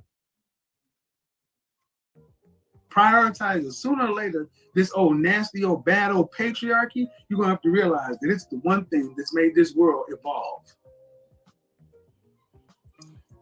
Okay. I know you probably have to go to somebody else, but there's just one more thing I want to talk to you about, if you allow it. I know it's your platform. The dying alone. Because I feel like the dying alone thing, I know my uncle died alone. He was a man. My father found him dead a day after he was dead. Your uncle died alone, he was what? I said he was a man. What? So I'm not sure when you talk about dying alone, it can go both ways. Now, y'all hear this? We started off today, right? Oh, come on. That's exactly what we started off talking about. Is that bad for me to say? Yes, it is bad. It is. Damn, me and Kevin saying the same thing at the same time. This is exactly, you can't make this shit up, guys. It's always, when it gets tight on women, we got to make it always go both ways. This overgeneralization. See, here's the thing about men dying alone. Men have always died alone. They've been called weirdos, hermits, loners. Facts. But men at least have the decency to leave everybody else the fuck alone. Facts, Kev. They'll sit in their cabin, sit there eating Hungry Man or Swanson or ramen noodles. They'll even go homeless. What do you think all these men out here are homeless? Show me groups of homeless women. Nowhere in the world where women are by themselves do they not require and demand stuff from the state. It's killing Japan. It's killing China right now. Women who are unmarried, living in communes or groups of one another, but then they're getting older and older and older, and the state cannot support aged people. It used to be your nuclear family, your extended family who took care of mama and papa and granny and auntie, but now you got adults who are choosing to be independent, making $60,000, $70,000 a year when they're in their 30s or 40s, doing decent, but they're not living high on the hog. But you don't have no retirement. All you're away for is one illness or one fall from being broke. So, dying alone, women don't sit around at 50 or 60 years old and not demand government assistance, benefits of some sort. They're demanding something on the system. So, men are still supporting you. And that is going to break a society. We cannot afford it. So, like it or not, ladies, when we start seeing homeless, elderly women like we see homeless men, then women will start getting the picture. Because, like it or not, the coffers are empty. You can't not gonna just be because many women still think, yeah, well, if it get too bad, I'll just go to the church. I'll go to the Jesus house. What about when all that's closed? What about when there's no more resources? Where those women gonna go? Let me pause the point here. I don't want to lose the fact here when he was saying earlier when Kendra like, well, my uncle and he died alone. See, that is so wrong. I know me and Kev said at the same time, because whenever it's the hot seat, whenever the woman we're speaking on them, it's always the what about. You want to flip the script. Well, what about the men? What about the men? Here's the thing. Men have been on trial since the beginning of history. Men has always been on the hot seat. And so when we speak on women, it does the never likes that. It's the boomerang effect. Well, what about these men? You know, these women are not doing it. What about this men? You know, it's like the boomerang effect. Flip it right back around. Ladies don't like it because they don't like being in the hot seat. They don't want to be called out on their shit. So when we do this here, if you ever get in a conversation, fellas, and even you ladies here, don't move the goalpost. No, this is not about men. This conversation is not about men dying alone, this nature like that, where Kevin said how men become hermits or then they go and do their own thing here. This is about women. That's why you feel uneasy. That's why you're in your feelings when you brought up men, because you never probably had this conversation where that word staying on course. We're staying on the road. We're not U-turning. We're not detouring. We're staying on the map here. We're using our GPS, and the GPS says continue on, women. We're not making a left, and then we're saying, hey, we're going to talk about men. We're staying right here. You can't get off that exit ramp. Stop boomerang effect, because you're going to have to sit in the hot seat and take it. Take it. We're human beings. There's nothing wrong with criticism. There's nothing wrong with shame. As long as we use that and we take it in and we make the necessary changes to move forward and make our lives better. But if you can't take criticism, if you can't take the hard stuff that comes with life here, then you're weak. You're a snowflake. And you want to know something? This is the wrong of our society today, that you do not want to take those punches. Let's continue. The same place homeless men have always gone. Outside. Do you believe that marriage benefits men too? Like, I know you. Do I believe what benefits men? Do you feel okay? And because I know I have to ask my questions very correctly with the words. So I know that you believe women, marriage is a benefit to women. Do you believe that marriage is a benefit to men? Like, should men try to find wives? Like, is that important to them? Or well, it used to be. It used to be when women valued marriage and valued men, but today, more often than not, women value a man's resources and his ability to provide. That's why I stick in the high value area, because I realize that most women don't want a man making $40,000 a year. I asked you that 30 minutes ago. Would you respect a man making $42,000 a year? And the answer you had was no. I didn't say no. No, you didn't know. What you did not do is answer. No. I remember what you did. You did not answer it directly. I respect any man, first of all, that has a job. So I did say that. That's not true. But no, the answer was ultimately the lifestyle. Would you be willing to lower your lifestyle? Are you willing to lower your lifestyle? Get these likes up, y'all. Oh, lower my lifestyle. Yeah, because I'm assuming you make more than $42,000 a year.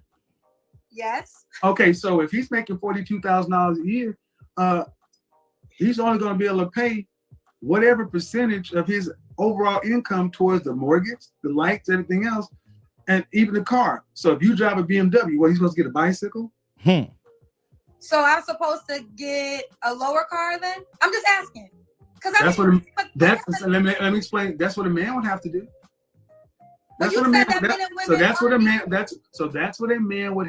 what a man would be expected to do. If a man was earning more than his woman, the world would expect that man to get him a decent car and her a decent car. The world would look at that man crazy if he was driving a car that his income could afford and she was riding around in a Honda Civic and he was riding around in a Mercedes. The world would look at him all kind of craziness. But see, now, can I respond to that, Kevin? That's on the man to have more stability and confidence in himself, because if you're worried about the world, that's not. We can't skip past. No. You asked, is it on me to lower my lifestyle? Well, if he can't afford to go, see, a man making less than you is not used to going to eat the places you do, go to do the things you do. So you're gonna have to forego doing those things, unless you want to pay for them. I see what you're saying. And I know that, and I'm a smart enough man to know that comes with a woman lacking respect for a man. So we can play around this all we want to. You can say, I don't want to deal with a high value man if it regards sharing it with somebody. I would rather do this, but this man over here is not going to get high value man respect. And he's going to always know that this dude was really your first choice, but you didn't want to deal with this. And you're not going to put him at the same level of pedestal that you would have to put this man on to share or honor him like they need to be. So honestly, is there any value to marriage to an average guy today? No, because modern women are not marriageable like the women of before. They're not. Modern women today are not ready to be with their mothers, their grandmothers and their great grandmothers were. They're not. I didn't make it that way. I guess I'm gonna live in the exception to the rule area. But you can live in the exception to the rule, and that's fine. You can, at 41 years old, I try to do that too. But when I'm talking with people across the board, I don't do that. When I talk to 24-year-old women who tell me that they could not marry a plumber off rip just because of the title plumber, and she's a political science major, what do you want me to tell them? My fault though that I built a career, like that's where I kind of get confused, because if I'm not judging the Your guy choice. for It's what, your choice. right? So if It's I'm your not choice. judging, Okay, ma'am. You keep asking me, is it your fault? I don't know why you keep asking me this. Your choice. You choose the outcomes. Here's the bottom line for me and you and everybody. Relationships are reflective. You attract what you are. okay, I agree. So if the man you were with 8 months ago wasn't up to standard, you allowed him in your life for 8 months, 8 valuable months at 40 plus. I'll be okay though. I don't have a problem in that area. And one day I'm gonna get married, Kevin, and you're gonna be invited to the wedding. And when I have my You act child, like I'm sitting here cheering and saying that you're not. But what I'm saying is, modern women's estimation of themselves, modern Black women's estimation of yourself is, you're more prideful men than average men. Yes. I'm more prideful. Black women are more prideful than Black women, in my opinion. Yes, I let that cook for a second here. That's a good point here to pause for a second and let that breathe, because that was good interaction. And I felt that Kevin is more well equipped than me giving my 2 cents here in that moment here. But that is a damn good point here when he's bringing out that these modern Black women are more prideful than men. That is a fact. At least in my experiences here, the ones that I come across in the past here, and of course recently, since I've been having this YouTube channel and just seeing the pride, it's such a, like, I bet you Kevin's gonna bring this up. We're seeing so many women with masculine traits. So many women want to move like men. So many women want to be men to a degree. They want to be the leaders. But then when it gets too tough, then they're like, well, why am I man leading? How come you ain't doing what you're supposed to be doing here? It's like they want to do it when it suits them, and then when they want to hand it off when it doesn't suit them. We can't make this up here. The pride is so strong. They got all this built up into them where that they can't take certain items, where in yesteryear, they didn't have this way of moving here. They didn't have all this masculinity inside of them here. And honestly, as a man, and here's the thing here, I'm a manly man. I don't care what anybody gonna say. I love me a feminine woman. But when I see a woman move like this, it's the most turn off thing I could ever see, yo. Gonna say to you, ladies, you think being masculine is cool? You thinking being prideful is cool? You think you're gonna get the man moving this way? I'm gonna tell you right now, a man will glaze those buns. He gonna slide that action. He gonna give you that LD, but that's at night. The question is, he ain't gonna be around for the morning time or late in the afternoon, because he knows that pride and how it kicks in, and he ain't trying to deal with you during the day. He only want to hear you scream at night. Let's continue. I personally have more pride than most men. Well, Let me explain what I mean. Because you ask a lot of educated sisters, the first thing you lead with is your accomplishments. That is a masculine thing. When women, that's not a feminine thing. Go on my show. I got it. Where do you think this sound comes from? I'm a PhD. That came from me asking a woman, where's your husband? What? Husband, I would not choose to be. I'm a PhD. And the thing is, if the ultimate goal for so many of these women is they want to be in a emotionally significant, profound relationship, having their own children, these PhDs, these masters, these careers, especially when the truth comes out that they really don't want to have to pay significant bills after they're pregnant, and don't want to have to pay but a small portion of the overall financial family load after marriage, then these careers and jobs are just ego projects. Because what you plan on doing is, if you get the kind of man you want to get, you're going to jettison it for a period of time anyway, while everybody else is working. So these careers are ego projects for most. So if that's what women choose to do, great, do it. But then you come out here at 35, 40 years old and talk about, I can't find no man on my level. All these men are beneath me, yada, yada, yada, yada, yada. And then act like the problems with the men. No, you waited too long. Your price is too high. Your eggs is dried up. You're out of shape. Your attitude is not where it needs to be. And then you think somebody should value your socioeconomic status when it's actually your looks, fit, feminine, cooperative, submissive. Things it's always been. Okay. And I get to be the asshole that says this over and over again because everybody else wants you to buy their seminars and their books. I don't have a seminar or book. No, again, like I said, Kevin, the things that you said on your platform, I have heard men say. Kevin's like, I ain't hawking no material. I ain't hawking no books, man, before he died. He's like, I ain't selling none of that stuff here. I'm hosting the show. I'm on Instagram. I'm on YouTube. I ain't got no courses. I ain't going down like that. I'm just the asshole that come on here and talk, and I'm the bad guy here. We hear you, Kev. We know how that goes down here, man. I just wanted to point that out. To me and talk about the things that they won't say to women. So I have heard those things. So that's why I said there's a lot of things I get these likes up, y'all. I disagree with, but that's life. And I mean, again, I don't want no smoke, Kevin. I was coming on your show. No. I'm looking for a clip. I'm looking for a clip when I had a woman here from me. Okay, you want me to hear a clip? Okay. No. This woman that came on my show, and she's a successful woman, but she does hair here in Atlanta. And she made the example of when she's sitting there listening to all these successful entrepreneurs, executives, businesswomen in her chair, that they're all complaining about the same thing. I can't find no man on my level. But when you were 35 plus, you should have been out of the game for 10 years. See, what I'm saying is, for women who want to have a career or whatever, there's a man out there that you can make a deal with. But the problem is, far too many Black women did not prioritize finding or being found by a suitable man. They thought they were told focus on this, and then when you decide you want to settle down, then you can turn around and go get one. That ain't how it works.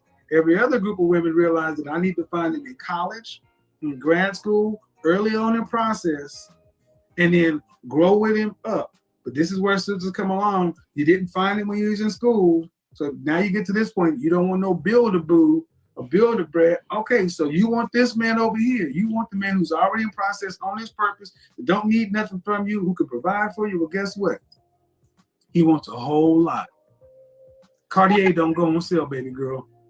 I never seen Cartier go on sale. Never seen Cartier go on sale. Well, I do think women that make a certain amount of money or a certain category have to adjust some of their wants.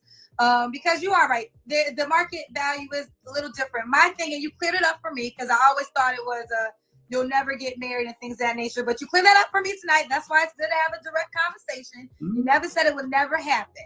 But it can happen. And I just think that I just want if you were telling women what to do, would you tell them to wait till you're 40, or would you tell them to prioritize it in your early 20s? Oh, good question, Cal. Let me be honest. I'm a career woman. So, and I feel like my career is who I am. If you want to be married and have children, what would you tell women to do? What would you tell? Not about you. See, I heard that. You gonna let me answer? Because I would tell a woman not to have a baby until she's married. I strongly believe in being married before you have a child. Okay. And but I wouldn't tell her to do it out of fear. I wouldn't tell her to do it because what age? She ain't answering the question. Y'all hear this? Be honest, the age that works for you. When you feel this is so vague. Give me a range. Wait, before I get back into it here, you hear how he's constantly asking the question. She wanted to put it on her. I let that cook for a while because I know I stopped back and forth here, and I wanted to see that interaction. I wanted to see you guys, actively take that in here, this ending part here. He's asking this question here, not towards her. He's asking her what advice you would give to women and when they should do it, what age to get married. And then she's talking about, well, I'm a career woman, not about you. What we tell other women? Well, I would say this. It's like, no. Answer. See, it's so hard for women like her to answer a direct question that came from a direct answer. And I know it says something, not just women though. Let me put this out here. Men at times too hate to do this. In my job, I deal with a certain amount of people here, and I will ask a question and they will go all the way around. And I got to stop and say, hey, wait, I didn't ask you that question. I asked you, this is a yes or no question that requires a yes or no answer here. What is it? I don't need these items here. I don't need you to give me these additional details here. When I need it, I'll ask the question here because I'm trying to give a level of understanding that's going to build to a certain point here. Don't add something that I didn't ask for. You see, Kendra and women like this, when you ask a question like this, it's not going to jive with how she's moving. Because if he asks her this question, and let's say she says, well, from our conversation, if we understand biology, a woman should probably get married and have kids between 25 and 30 when you're at your most further and your most healthiest here. But if she said that, that would negate what she is at right now, 41, now 42 years old, being a career woman, because she says she wants kids and she's frozen her eggs, so that she would be giving advice that would be counter to the way she moved. That's why she didn't want to answer, because deep down inside, if I tell women this here, they're going to say, Kendra, how come you didn't do this here? See how that works? And that's why there's the pushback, because deep down inside, if she answered it correctly, she'd be held to the hot seat. Let's continue now, see how this is going to turn out. Give me a range, man. Okay, well, let me say this. This is why I say this. I have college friends. Because I want to answer the question. Look at Kevin. This You see me? I'm going to stop you right here, man. I'm going to stop you right here. And I'm going to stop you right here. This is Thank why you, Kevin. Women stop coming to you, ladies. This is as the woman who called my show last night asked me, who are you to be giving all this advice? And then this 46-year-old woman. Young women are stop listening to y'all because you won't stop. I'm only pausing this here because only why this is wrong here is because Kevin Samuels passed away. It seemed like that as soon as Kevin Samuels passed away, the worst of the worst who needed this information is calling the Kendra show, because we know what had happened. Kevin would have had a smoke show, and there is no way that none of these women, as well as Kendra, would want to go on or be involved in a smoke show when Kevin's going in. They would not call in. They would not do these things whatsoever. It seems like once Kevin was gone, this big area, it seemed like all the banshees, all the hood boogers, all the thought rockets just came out saying, thank you, Kevin's gone, and the accountability's gone. We can go on Kendra's show now, and we can talk all the bullshit we want. We can be all the Tatianas we want. We can be all the 304s that we want to be here, right? If Kevin didn't pass away, we wouldn't have this scenario, because this was over a year and a half ago. She was already doing her single show on Instagram and part on Facebook. And on top of that, too, some of her content was on YouTube up until Kevin Samuels had passed away already. It was in the early stages, but she had a channel that's roughly around like 20,000 subscribers. Since Kevin Samuels passed away, we're over 90,000 for her channel now, because the Tatianas knew that they were not being on the hot seat. They were not being their feet held to the fire. All we have is just the older content, but they're not being pushed out because it's not new videos. So if Kendra were to answer this properly, she would not have a show. She had to answer this way. She had to put it in circles and give you that spin action. She had to talk about herself and saying, I'm a career woman. Reason why is because if she answered it properly, her show would be over. She would lose all credibility. Everybody will look at her. We already look at her now, but women be like, you're telling us this here and you're moving like this here, Kendra. No, we can't rock with you. She had to do this to maintain the check. Let's continue. There's a reason that 32,000 people watching my show, and a lot of them are women, because you're not telling them the truth. You won't be direct with them. You won't just tell them, look, if you want to have your career, it's going to cost you. You won't tell them that if you want to get married and have kids, you need to do it before a certain age to have a better shot. You know better, but you won't tell them. Let me say this. I was engaged when I was in my 20s to my college sweetheart. I ain't asking about you. Who cares about engagement? Because I'm going to give you the answer. And I made a choice. And she's still not answering the question properly. Married, right? And I don't have kids to this day. So I could say I have regrets because I could be married and have what kids. Age? That was like 25. What age would you tell the women? I ain't asking she about still you. ain't answered yet. But you won't let me answer. No, just answer the question. Age. I need the background. We don't need context. They're between the ages of 21. You see how that she's like, you won't let me answer the question. And Kevin is asking a direct question here. Give me the age. And then she always want to give some background. You see, when somebody does this, especially a woman, if they want to do all this here, just end the conversation. It's not in good faith. It's not moving right, because if you are asking a direct question and she refuses to answer it, but then she's going to want you to answer her questions. That's not the way this rolls. It's not the way to rock here like this here. And if you're moving this way here, just end it because it's not in good faith. If she can't answer a yes or no question, because we know it'll invalidate her argument, then just keep it moving. Because it's not something that's going to be a good conversation. It don't even have to be an argument. It could be the debate, a discussion, or a heavily conversation, but it doesn't have to be mean or rude. But if she answers, it invalidates everything she says, and then she has no leg to stand on when she wants to talk even further because she's 41 years old, no kids. What's there to talk about now? You're telling women 25 or 30. How come you didn't follow that? I'm a career woman. That's not a good enough excuse. So let's continue. Let's keep it moving. We're about to end here, guys. 1 and 50. What age, if you want to get married and have a family, what age should they start prioritizing? You allow me to answer, Kevin. Yeah, I'm allow you to give me an age. I'm going to answer. Let's see what happens here. I know a girl that had a baby. Give me an age. Come on. Age range. Come on. Kevin, right. Oh my God. It was not talking to you. Yep. This is why they're not listening see that? to you anymore. This is why. This is a woman talking about our running relationship channel, and I asked a simple question. At what age would you tell women to start prioritizing? They don't want to tell you. And it's chastity. So that's the end of Kendra here. Someone else came on. So I'll take it off the screen here. Did y'all see how that ended here? Let me let that marinate for a second, y'all. Ooh, boy. Hold on. Let me switch it up here. Hold on, guys. Let's get it going here. All right. Hey, you saw how that ended up, right? Kevin had the back and forth almost for 50 minutes. That's why this live stream's over 3 hours, y'all. I know I long took y'all for the first hour, but we're reacting and you saw how long that video was. So you know that I couldn't give you guys a reaction video because there is so much nuggets in here. There are so many things to go over that I felt like, hey, let's just sit back, let's get some popcorn, get some champagne or whatever y'all drinking on, some food, and let's react to this together here because maybe some of y'all seen this. Maybe you guys seen other content creators take a few clips and made it to a 10-minute video. But what I wanted to do is showcase the entire thing so that there's no confusions. There's nothing missed here. We saw the beginning of Kendra had her show and then her interaction with Kevin, and then now we can see how she's been moving since then, and of course how she's been moving since Kevin passed away. But we saw how that ended.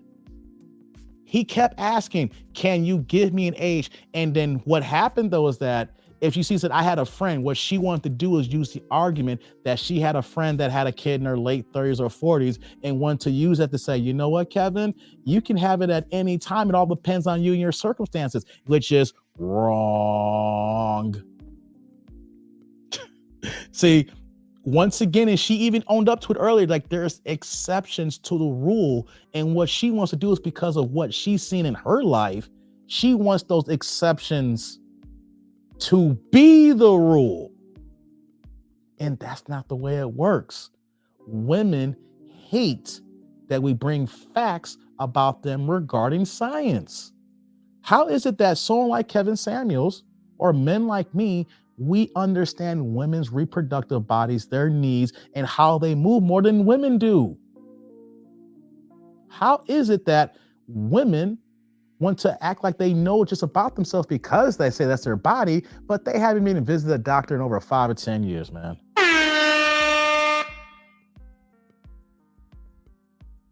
Can we make that make sense? How is it that you're a woman and haven't spoke to your doctor if you're at a certain age, if it's okay even for you to have kids? Have you even checked at a certain point to understand, hey, what is this high-risk pregnancy? What is this geriatric pregnancy here? Maybe I should see my doctor, have a checkup, and to see that if I am healthy enough to have a kid. How come women ain't doing that? How come that a guy like me all the time suggests that? I've actually told women this in the past here. I'm like, have you seen your doctor?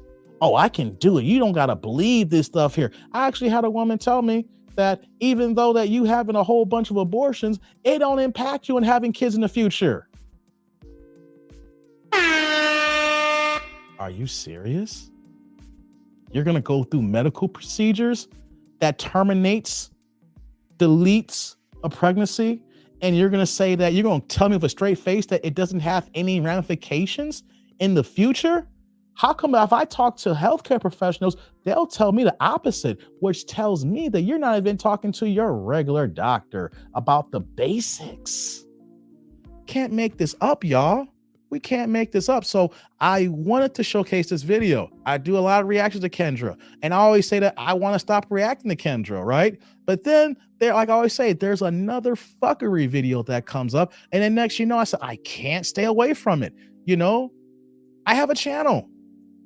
I get it. Some people are here for the fuckery, and at the same time, though, when I say that I don't want to do them, I have to look at the real world application. I have to look at the fact that even though this is Kendra Springer, is there real world application to bring to the tribe, talk about it, and we teach, and then we build from it. There's a lot of men who are not initiated, who've not seen several things. I have men in my tribe that are actually still virgins in their 20s. I have guys that haven't been in a real relationship, haven't had girlfriends, haven't dated. That stat is real when they say that men over 30, men at the 30 years of age, a third of them are either virgins or have only had sex one time. I have that here in my tribe. So I realized that even though certain videos are rough to watch, certain videos, I know people say we need to ban Kendra G and stuff like that, right? But here's the thing, we don't want to see this stuff, right? But it's real. Our Black community is moving this way. Our Black women is moving this way. So we just can't put our heads in the sand and act like it's not happening. At the same time that we could do the reaction videos, just laugh at it and nothing's gained from it. Or we can react to it and break it down, and then we all understand together. So yeah, we might laugh at them when we understand, say, hey man, this is fucked up. This ain't the way to move here. I'm glad that we're watching this here and we're talking about it, because now I know how to move here just in case. That's a fact. As bad as I don't want to do it, and then I see the application of how can I make these videos so that we're better in the long run, not just making videos just because we're laughing at my own people. Let me repeat that again. How can I continue to make content where we educate our people, not just making videos where we're laughing at our people? Right? Like, I know it's getting to a point, and I have my days where I'm like, yo, I came in with the same logic of Kevin Samuels, that I want to build the Black community with nuclear marriages. I understand if some of my guys who don't even like Black women, that's not your cup of tea. That is not your taste. I get it, right? Everybody experiences what they like when it comes to the sexual marketplace. You can only move what gets your dick hard. I get it. I ain't gonna be mad at you. Right? But let me just add, though, that I'm started off on the same lines of Kevin Samuels, because I do believe in Black families. I do believe in the nuclear upbringing here, because that's how I came from. Even though my parents went through a lot of stuff, they were married for 49 and a half years. It could have been easy to break up, but they stuck together and made it work. And I see that ramification, those results into me. I had a good example to see how a relationship worked even through the tough times and the good times. So if I saw this here firsthand, I'm saying I want my people to have this and build it more. But what happens when every single day it seems like it's getting worse and worse, where it's making it hard for me to have good conversation and topics to defend this?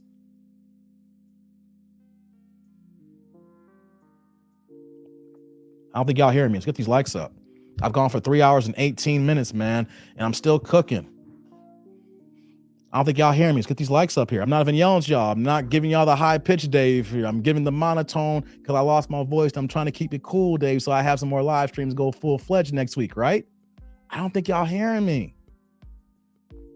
How can we move forward as a people when it's hard to defend our Black women?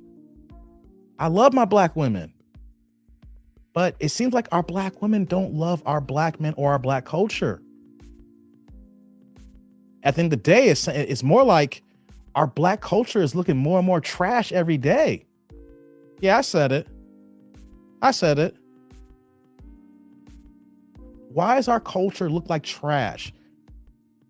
In music, entertainment, day-to-day real life, when we see people calling in the Kendra show, our people are over-sexualized.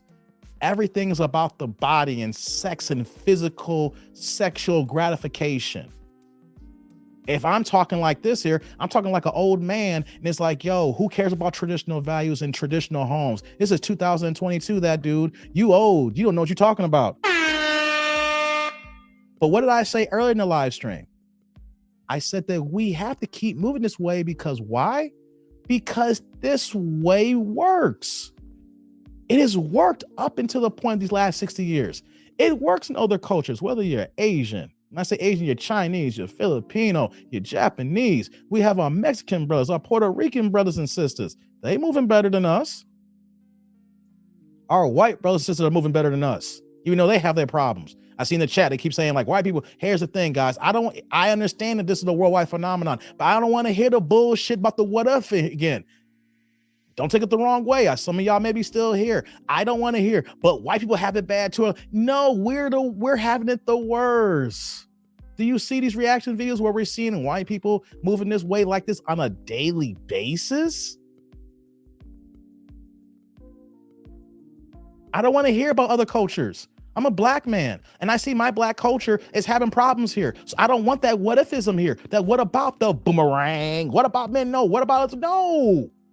Y'all came here, we talking about black people. I'm not talking about other cultures here because we have a lot of problems and we have to shine this light. And I'm not just gonna laugh at it. I'm gonna point out what we can do better at it. And hopefully, if I can just reach one person, I've done my job. You know? But we got problems. And I was on the same lines of Kevin Samuels regarding the black family. But last Sunday, I did my first live stream regarding the Passport Bros. And you want to know something? I have even though that's not my line, I'm just going to go out of town just because I can do it. But it seems like the Passport Bros have a legit reason to talk right now. Kevin Samuels was trying, but by him passing away, it seems like him holding the mantle of trying to help build back the black community. What black women don't even realize is that by him dying, a lot of y'all hopes has died as well. Hold on. I don't think y'all understand that, yo. I don't think y'all understand that for my black women who are watching this now, or if you catch us on the replay, if y'all clip this here. Whether y'all realize this or not here, Kevin Samuels dying may have died your hopes of having successful relationships with black men. Because the same black men who are here, of course, who watch Kevin Samuels, who are single, are saying, fuck America, I'm going somewhere else, and I'm gonna find me something here. Or maybe you don't want to leave, you're not a passport bro, you're just gonna go to another culture. And as men, we can do that, unlike black women. We're seeing that heavy here. So I'm having an open conversation with my tribe here because I don't want to be fake.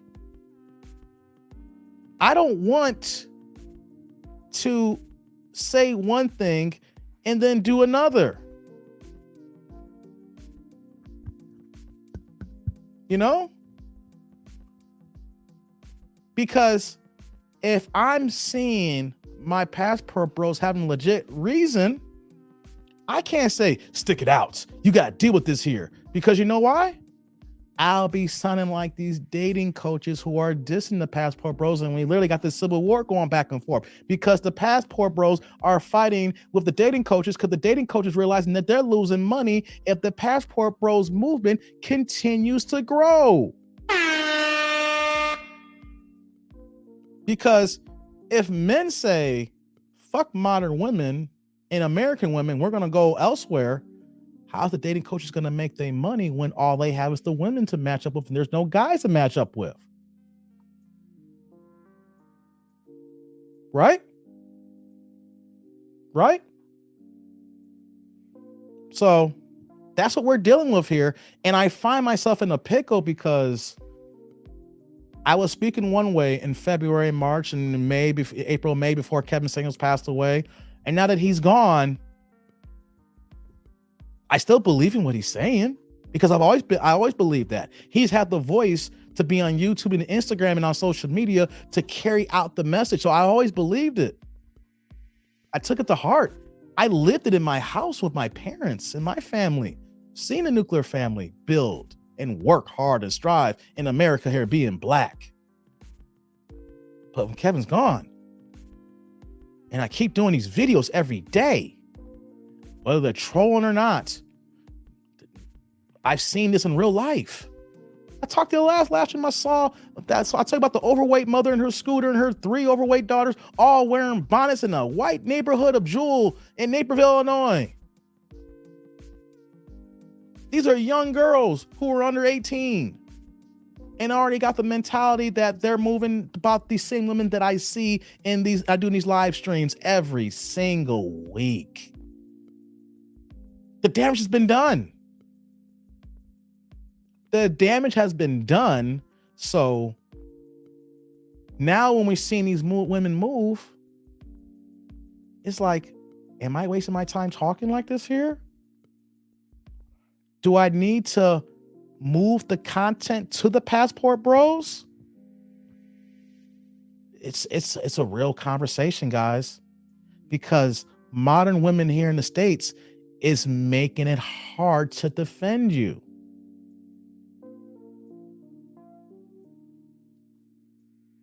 I don't think y'all hearing me. Need to get these likes up. I gotta get out of here soon too. I didn't realize I've gone over 3.5 hours. That was a long ass video, wasn't it? Shit. But y'all hear me though, right? Y'all hear me? I see the chat going here.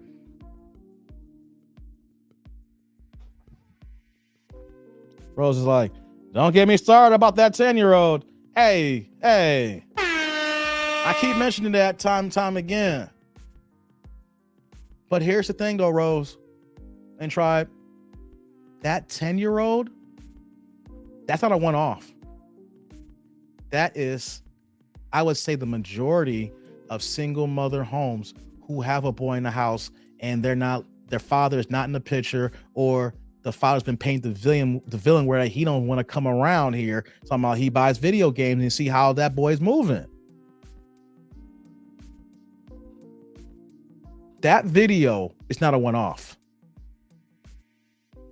That video is what we see when the simp beta men grow up and they defend women no matter what. They could be out here committing the heinous crimes. And you know what they're going to say? Well, they had it so hard. You just don't understand the plight of the black woman. Black men have it hard too, and you don't care for us. Well, because you're a man, you can man up, you can deal with it. Get the fuck out of here, you beta blue pill men. You know why we got these beta blue pill men? It's because the mothers, these women who hate these men, are raising the next generation. It's a double-edged sword here. These women are moving the way they're moving, and if they having these sons, they're raising their men the same way here. And we got this continuous circle of beta men. The women don't want them. When they're younger, they're boys, and they're blocking their mothers for even get with the men they probably want. And then when we see this here, we're seeing the stepdaddyism. So even if we were interested, we're running the fuck away because you got a 10-year-old problem child here that's going to give us nothing but a world of hurt. It's this big old circle of nastiness, of non-productive families, broken homes. And we laugh at it. And I say we when they call on the Kendra show and they're keen about it. And the boy saying, this is my mama, my queen. Look at her. No one hidden but me. You see this here? Yeah.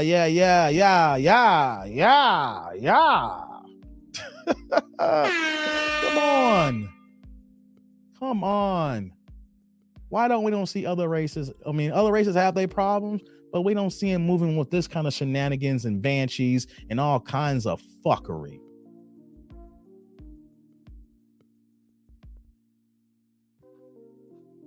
So what do we do, y'all? Set these likes up before I go, man. What do we do, y'all? Rose Moet here. Man, some good stuff. Ooh, I love it. It's good. Down to the last strip. Pause. What's got here, Felix? I'm trying to even think of that 10-year-old son husband, but it's one of the reasons I am avoiding the single moms with multiple kids from different dads. Too chaotic. Facts, Felix. Facts. Gotta pour into my guys here before I go here. Kendra is a media personality and it's all entertainment. She don't care about anything else but getting the check. And you know what? That's all her. Get your money on YouTube. I keep telling everybody, get yourself a YouTube channel. Get yours. Build. Get this money. I just can't move like that, though. I can't move like that. I don't want to continue to have our people look like a goddamn joke. So even if the nuclear relationships is at the end with black people, I hope it's not, but it just doesn't look bad because the passport bros are doing their thing. But if it's at the end, I am not going to be the one just laughing and kikiing about the situation here. I'm just going to continue to talk about it and we can entertain and educate at the same time. But when we see fuckery, we're going to stop and call out the fuckery. I'm not going to be a person that's just laughing at my people like that because then I know you're laughing at me. Because I'm part of it. You know, even though I didn't live like that or I wasn't raised in these environments like that, I'm still black and I wear my hair natural of locks here. So when people see me in the streets here, they're going to associate me with that. So I'm very cognizant of these things. So for the women in our tribe here, if you got your man, cool. You got your husband, cool. Make sure that your husband knows that you're his wife and knows that you're moving and you respect him and you respect the family, you respect his headship and you respect what he's doing for you and the way he is trying to, if you have kids and how he's raising the kids and how he's supporting you and how he's a protector over you.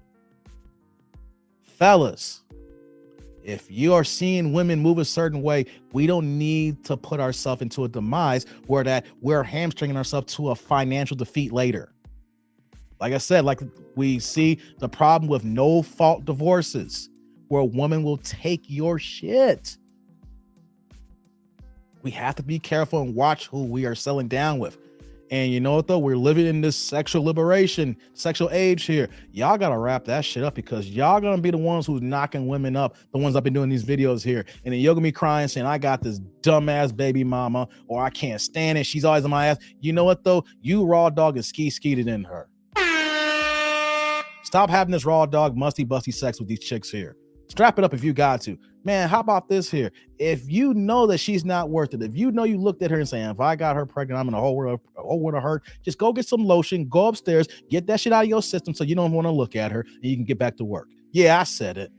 Yeah, I'm trying to protect y'all. All right? If you feel like that, you need to go ahead and bust one in the bathroom so you can get that crap out of your system. But we do not have to put ourselves in these dynamics where that we build a relationship,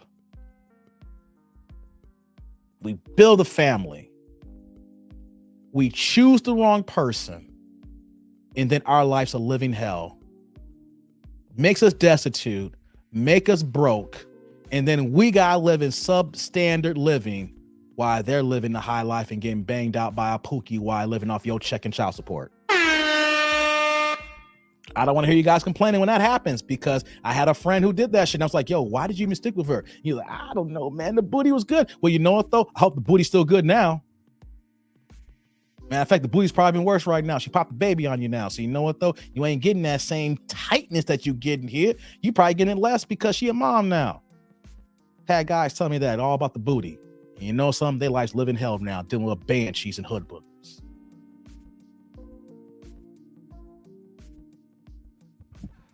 And StreamYard's acting funky right now. trying to cook here, and StreamYard's acting funky here. So that must be my cue just to wind this show down here, guys. Hold on here. StreamYard's acting funky here for a second. Hold on, guys. Hey, that might be my key, guys.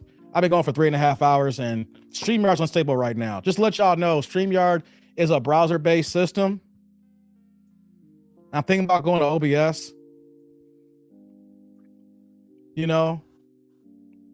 But even though that I got my stuff hardwired into my router, it's telling me my connection's unstable. How is that if I'm directly hardwired in? Unless it's StreamYard that's having problems. I cannot go ahead and buy a brand new Ethernet cable, plug directly into my router, which is only less than 20 feet away. I'm looking at it right now, flashing, and everything's agreeing here, but StreamYard is showing me some funkiness here.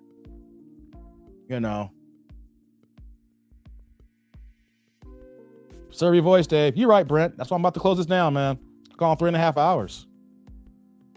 I'm convinced. I gotta subscribe now. So much wonderful content. I gotta say this, Mace. You've been in this chat for a hot minute here, at least a couple hours. You should have been subscribed, bro. Hey, man, you can't be up in here getting this free content. I'm dropping game, entertaining y'all. I've gone 3.5 hours. And you ain't sub yet, boy. You're hurting your boy, man. You're hurting your boy. Come on, man. Hey, man. What you got here, Steve? Hold on. Thanks for letting us hang with you today, Dave. I know how wonky StreamYard can be. Yeah, man. StreamYard. See, it went clear. That's why I started talking again. And now it's acting janky again. That's got to be the cue for me to close this down. You know? Okay, now it's better now. What's going on, StreamYard? What's going on? I pay y'all too much money to stream here in HD, and y'all acting janky here. Come on, man. Come on. So they playing with me, kid. Get these likes up. You gotta get these likes up here because StreamYard playing with me right now. StreamYard and YouTube don't want to see the rookie of the year get down. You know, I did this whole live stream and I ain't showed the belt yet, y'all. Let me just do this here. I gotta pull it out here because StreamYard and YouTube don't want the rookie of the year to win. But we gonna win anyway because we gonna keep pushing. We 6.5 months here. Wait till we a year in. Wait till we 2 years in. They ain't gonna be able to rock with us here, y'all. We gonna have the best tribe here, the best channel in this YouTube streets here. They ain't trying to see your boy win. They ain't trying to see the kid get the crown. Like I said, I'm coming for the rookie of the year. The next, you know, be the most improved, and then we going for all stars, and we going for the MVP, baby. We know some big dogs has been here for years, and I gotta recognize the game and understand the game, recognize the patience. No, I gotta maintain this voice. You know. But just know that they don't want this work to go on. I'm letting you know, hey, come on, get these likes up. Come on, y'all ain't hearing me here. I'm putting in this work. 3.5 hours going strong here. Who do you know in this game here in YouTube that is live streaming like me out the gate like this, who's dropping these reaction videos like this out the gate, who's dropping these jewels and being entertaining and is still goddamn humble at the same time? Hey, come on. I can be confident and talk my shit and still be humble here. At the same time, I recognize that because I know at any given time, this all could be taken away from me. You know what I mean? She's saying here, I feel I learn something new every day from a man's perspective on women, and I appreciate it. Keep doing your thing and your voice and your views. Thank you, honey. Thank you. Roy's like, Dave, you gotta get out of your basement. Hey, man, you know what though? That's why you buy a crib. So I don't gotta be in the streets. Hey, this is not a small basement, man. You only see just a small section that I curated for the studio here. You know, hey, I'm looking here. I got a 60-inch flat screen that I'm looking right there. I actually bought a new surround sound for upstairs. So my old surround sound is down here. I actually got a wet bar right over there. I actually got one of those electronic mixed drinks here. I don't drink like that. Damn, StreamYard acting janky here. But I can make Long Islands over here, the pods. I can do everything in the basement here except use the bathroom because I don't got a bathroom down here. You know what I mean? But I got everything set up in my house so that I don't got to be in the streets. Do y'all hear me? I'm in the crib so I'm not in the streets. I am live streaming this long so that y'all not in the streets. You see how this works here? I'm keeping y'all out of harm's way by keeping myself out of harm's way. I'm in the basement, a lot of space in the basement, but hey, what is worth being in the streets right now? I ain't worth it. Ring magazine hasn't ranked you. Hey man, I'm gonna get out of here now, y'all. This is close out now, Roy. Ring magazine ain't ranked me. Hey man, I'm about to be undisputed, and they gonna look at you like, nah, you ain't getting this Ring YouTube title, there, dude. Nah, we think other content creators who only got 100 subs is better than you should be on the pound for pound list. Hey man, they gonna tell I got 12,500 subs, and they gonna tell me a channel of 1,000 subs is better than me, man. Hey, come on, man, you ain't right, Roy. You ain't right. Come on, man. Damn. Hey, man, fuck the Ring magazine. What's this here, Mike? Hey, what's going on, Mike? I know I saw you. I don't know if I announced you, man. I saw you in here, man. I've been talking a lot tonight, man. SD, just kidding. That's the advice Dave gave me because I need to upgrade my stuff, so I'm just messing with him. Oh, you okay? Yeah. Hey, Mike, I'm just gonna keep it real. Mike's my guy, 50 grand and all, and I'm being real. My man's killing in the game, but I had to give him some advice. Yo, man, you've been my Yoda in the YouTube streets because you've been out here a little bit, longer, and you know what you're doing, and I'm building. Now I gotta pull right back in the mic. I'm like, hey, man, you gotta do a few things too, man. I can give you some advice. Hey, here you go. Yeah, man. But that's what we do. We hold each other accountable as men. All right. Will we see areas that we can improve? Do we keep our mouths shut for our guys, for our friends, for our family, or do we tell them the real so that they can do what they need to do to get to the next level as well? Maybe they can't see it, but if we point out, like, oh, thanks for telling me that. And then they put in the work and they do what they need to do, and then they get it. Accountability. Like that, don't you? Dave, future is so bright, he got to wear shades. Got that right, man. Love these shades too. They're dope. Got people ask me, why you wear shades? That dude? Because I do. Stop asking me that quick. Before I get out of here, a couple of random thoughts here. Let me put this belt down. Why you wear glasses, that dude? Because I do. So stop asking me. Stop fucking asking me. All right, people, about shades here. You know what, though? Do you ask Forrest Whitaker, why he got a cock eye? You know what I'm saying? No, y'all. I mean, I don't know if you ask him directly. You may joke around, but do y'all ask him that? Hey, man, come on. I wear my shades because I wear my shades. It's my uniform. Stop that.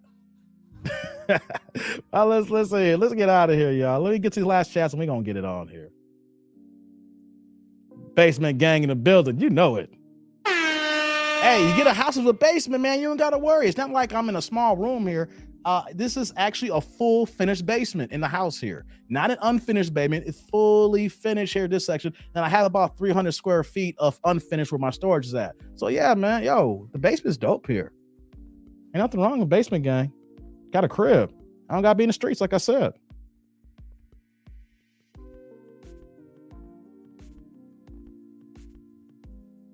All right, y'all. I got to get out of here. Let's do it. Yeah. We had a good time tonight, y'all. I'm glad my first live stream was since I lost my voice and I kept it cool, calm, and collective. Now, I got to say, though, I'll let you know the schedule before I go. No live stream tomorrow because I have the next mastermind class with the lead attorney. You see, I'm growing. I'm not just doing what I'm doing here and just going to take it in stride. No, I'm actually investing into my YouTube career. It's been great talking to a lead attorney and working with other YouTube content creators and talking to them and getting this going here is dope. Dave got a glass eye. Hell no, dude. I ain't got no damn glass eye. Nah. You don't want to see me when I'm dressed up. When I'm in these streets in downtown Chicago, you can't move like I do for glass eye. No. See? No glass eyes. They move just fine. Yeah. No glass eye. But we got to get out of here, guys. I appreciate y'all for checking in with me. This is the first live stream back. Like I said, no live stream tomorrow. Lead attorney, mastermind class I'm in. I got to talk to some big dogs here. I'm going to talk to a person who people thought I stole from in my first videos. I'm going to be talking to Poor Man's Podcast. Yeah. You know what I'm gonna talk to tomorrow? I talked to her when Kevin Samuels passed away. And she's a beautiful woman. She's out here in these YouTube streets in Black YouTube. Miss Melanie King. Yeah, I'm gonna talk to both of them tomorrow. And there's one more person that I'm not sure who I'm gonna be talking to as well. So yeah, your boy's working and trying to be in the building and trying to be as best as I can be. So you know what, guys, on that note, I'm gonna get ready to get done here. I'm gonna go ahead and drink the rest of this rosé. No hard stuff. We drinking champagne, baby. We switched it up, yo.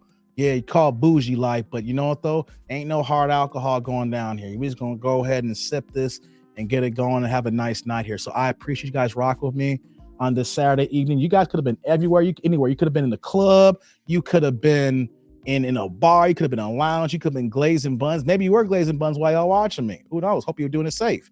But I'm glad that you guys were here. But you know the rest, guys. I need you guys to click on like, subscribe, and the bell notification below. I need you guys to support your boy. If you've been, and also that too, since we've been doing all this talk here, I need you guys to go ahead. I've been posted a couple of times here. The Boxing Now podcast. You heard the boxing talk earlier in this stream here. Once that channel starts, you will not hear no more boxing talk here. I will probably just say, hey, this is my thoughts here, but you're going to hear the details on the boxing channel. So these are going to be the last moments you're going to hear me talk boxing on this channel here. So I posted that in the link here so you guys subscribe to the channel. So if y'all boxing fans, go ahead and subscribe to that. If y'all not boxing fans and y'all rock with me, subscribe too, because that means you're going to get some different content from me. All right. So on that note, I'm going to get out of here. I'm going to bid everybody a good night. Y'all be safe. I will drop reaction. No live streams, but I'll be dropping reaction videos. I still got a few in the chamber. So on that note, I'm that dude named Dave with a semi voice here, and I'll be back next time. But for all my tribe, y'all be safe, and I'll see y'all later. Peace.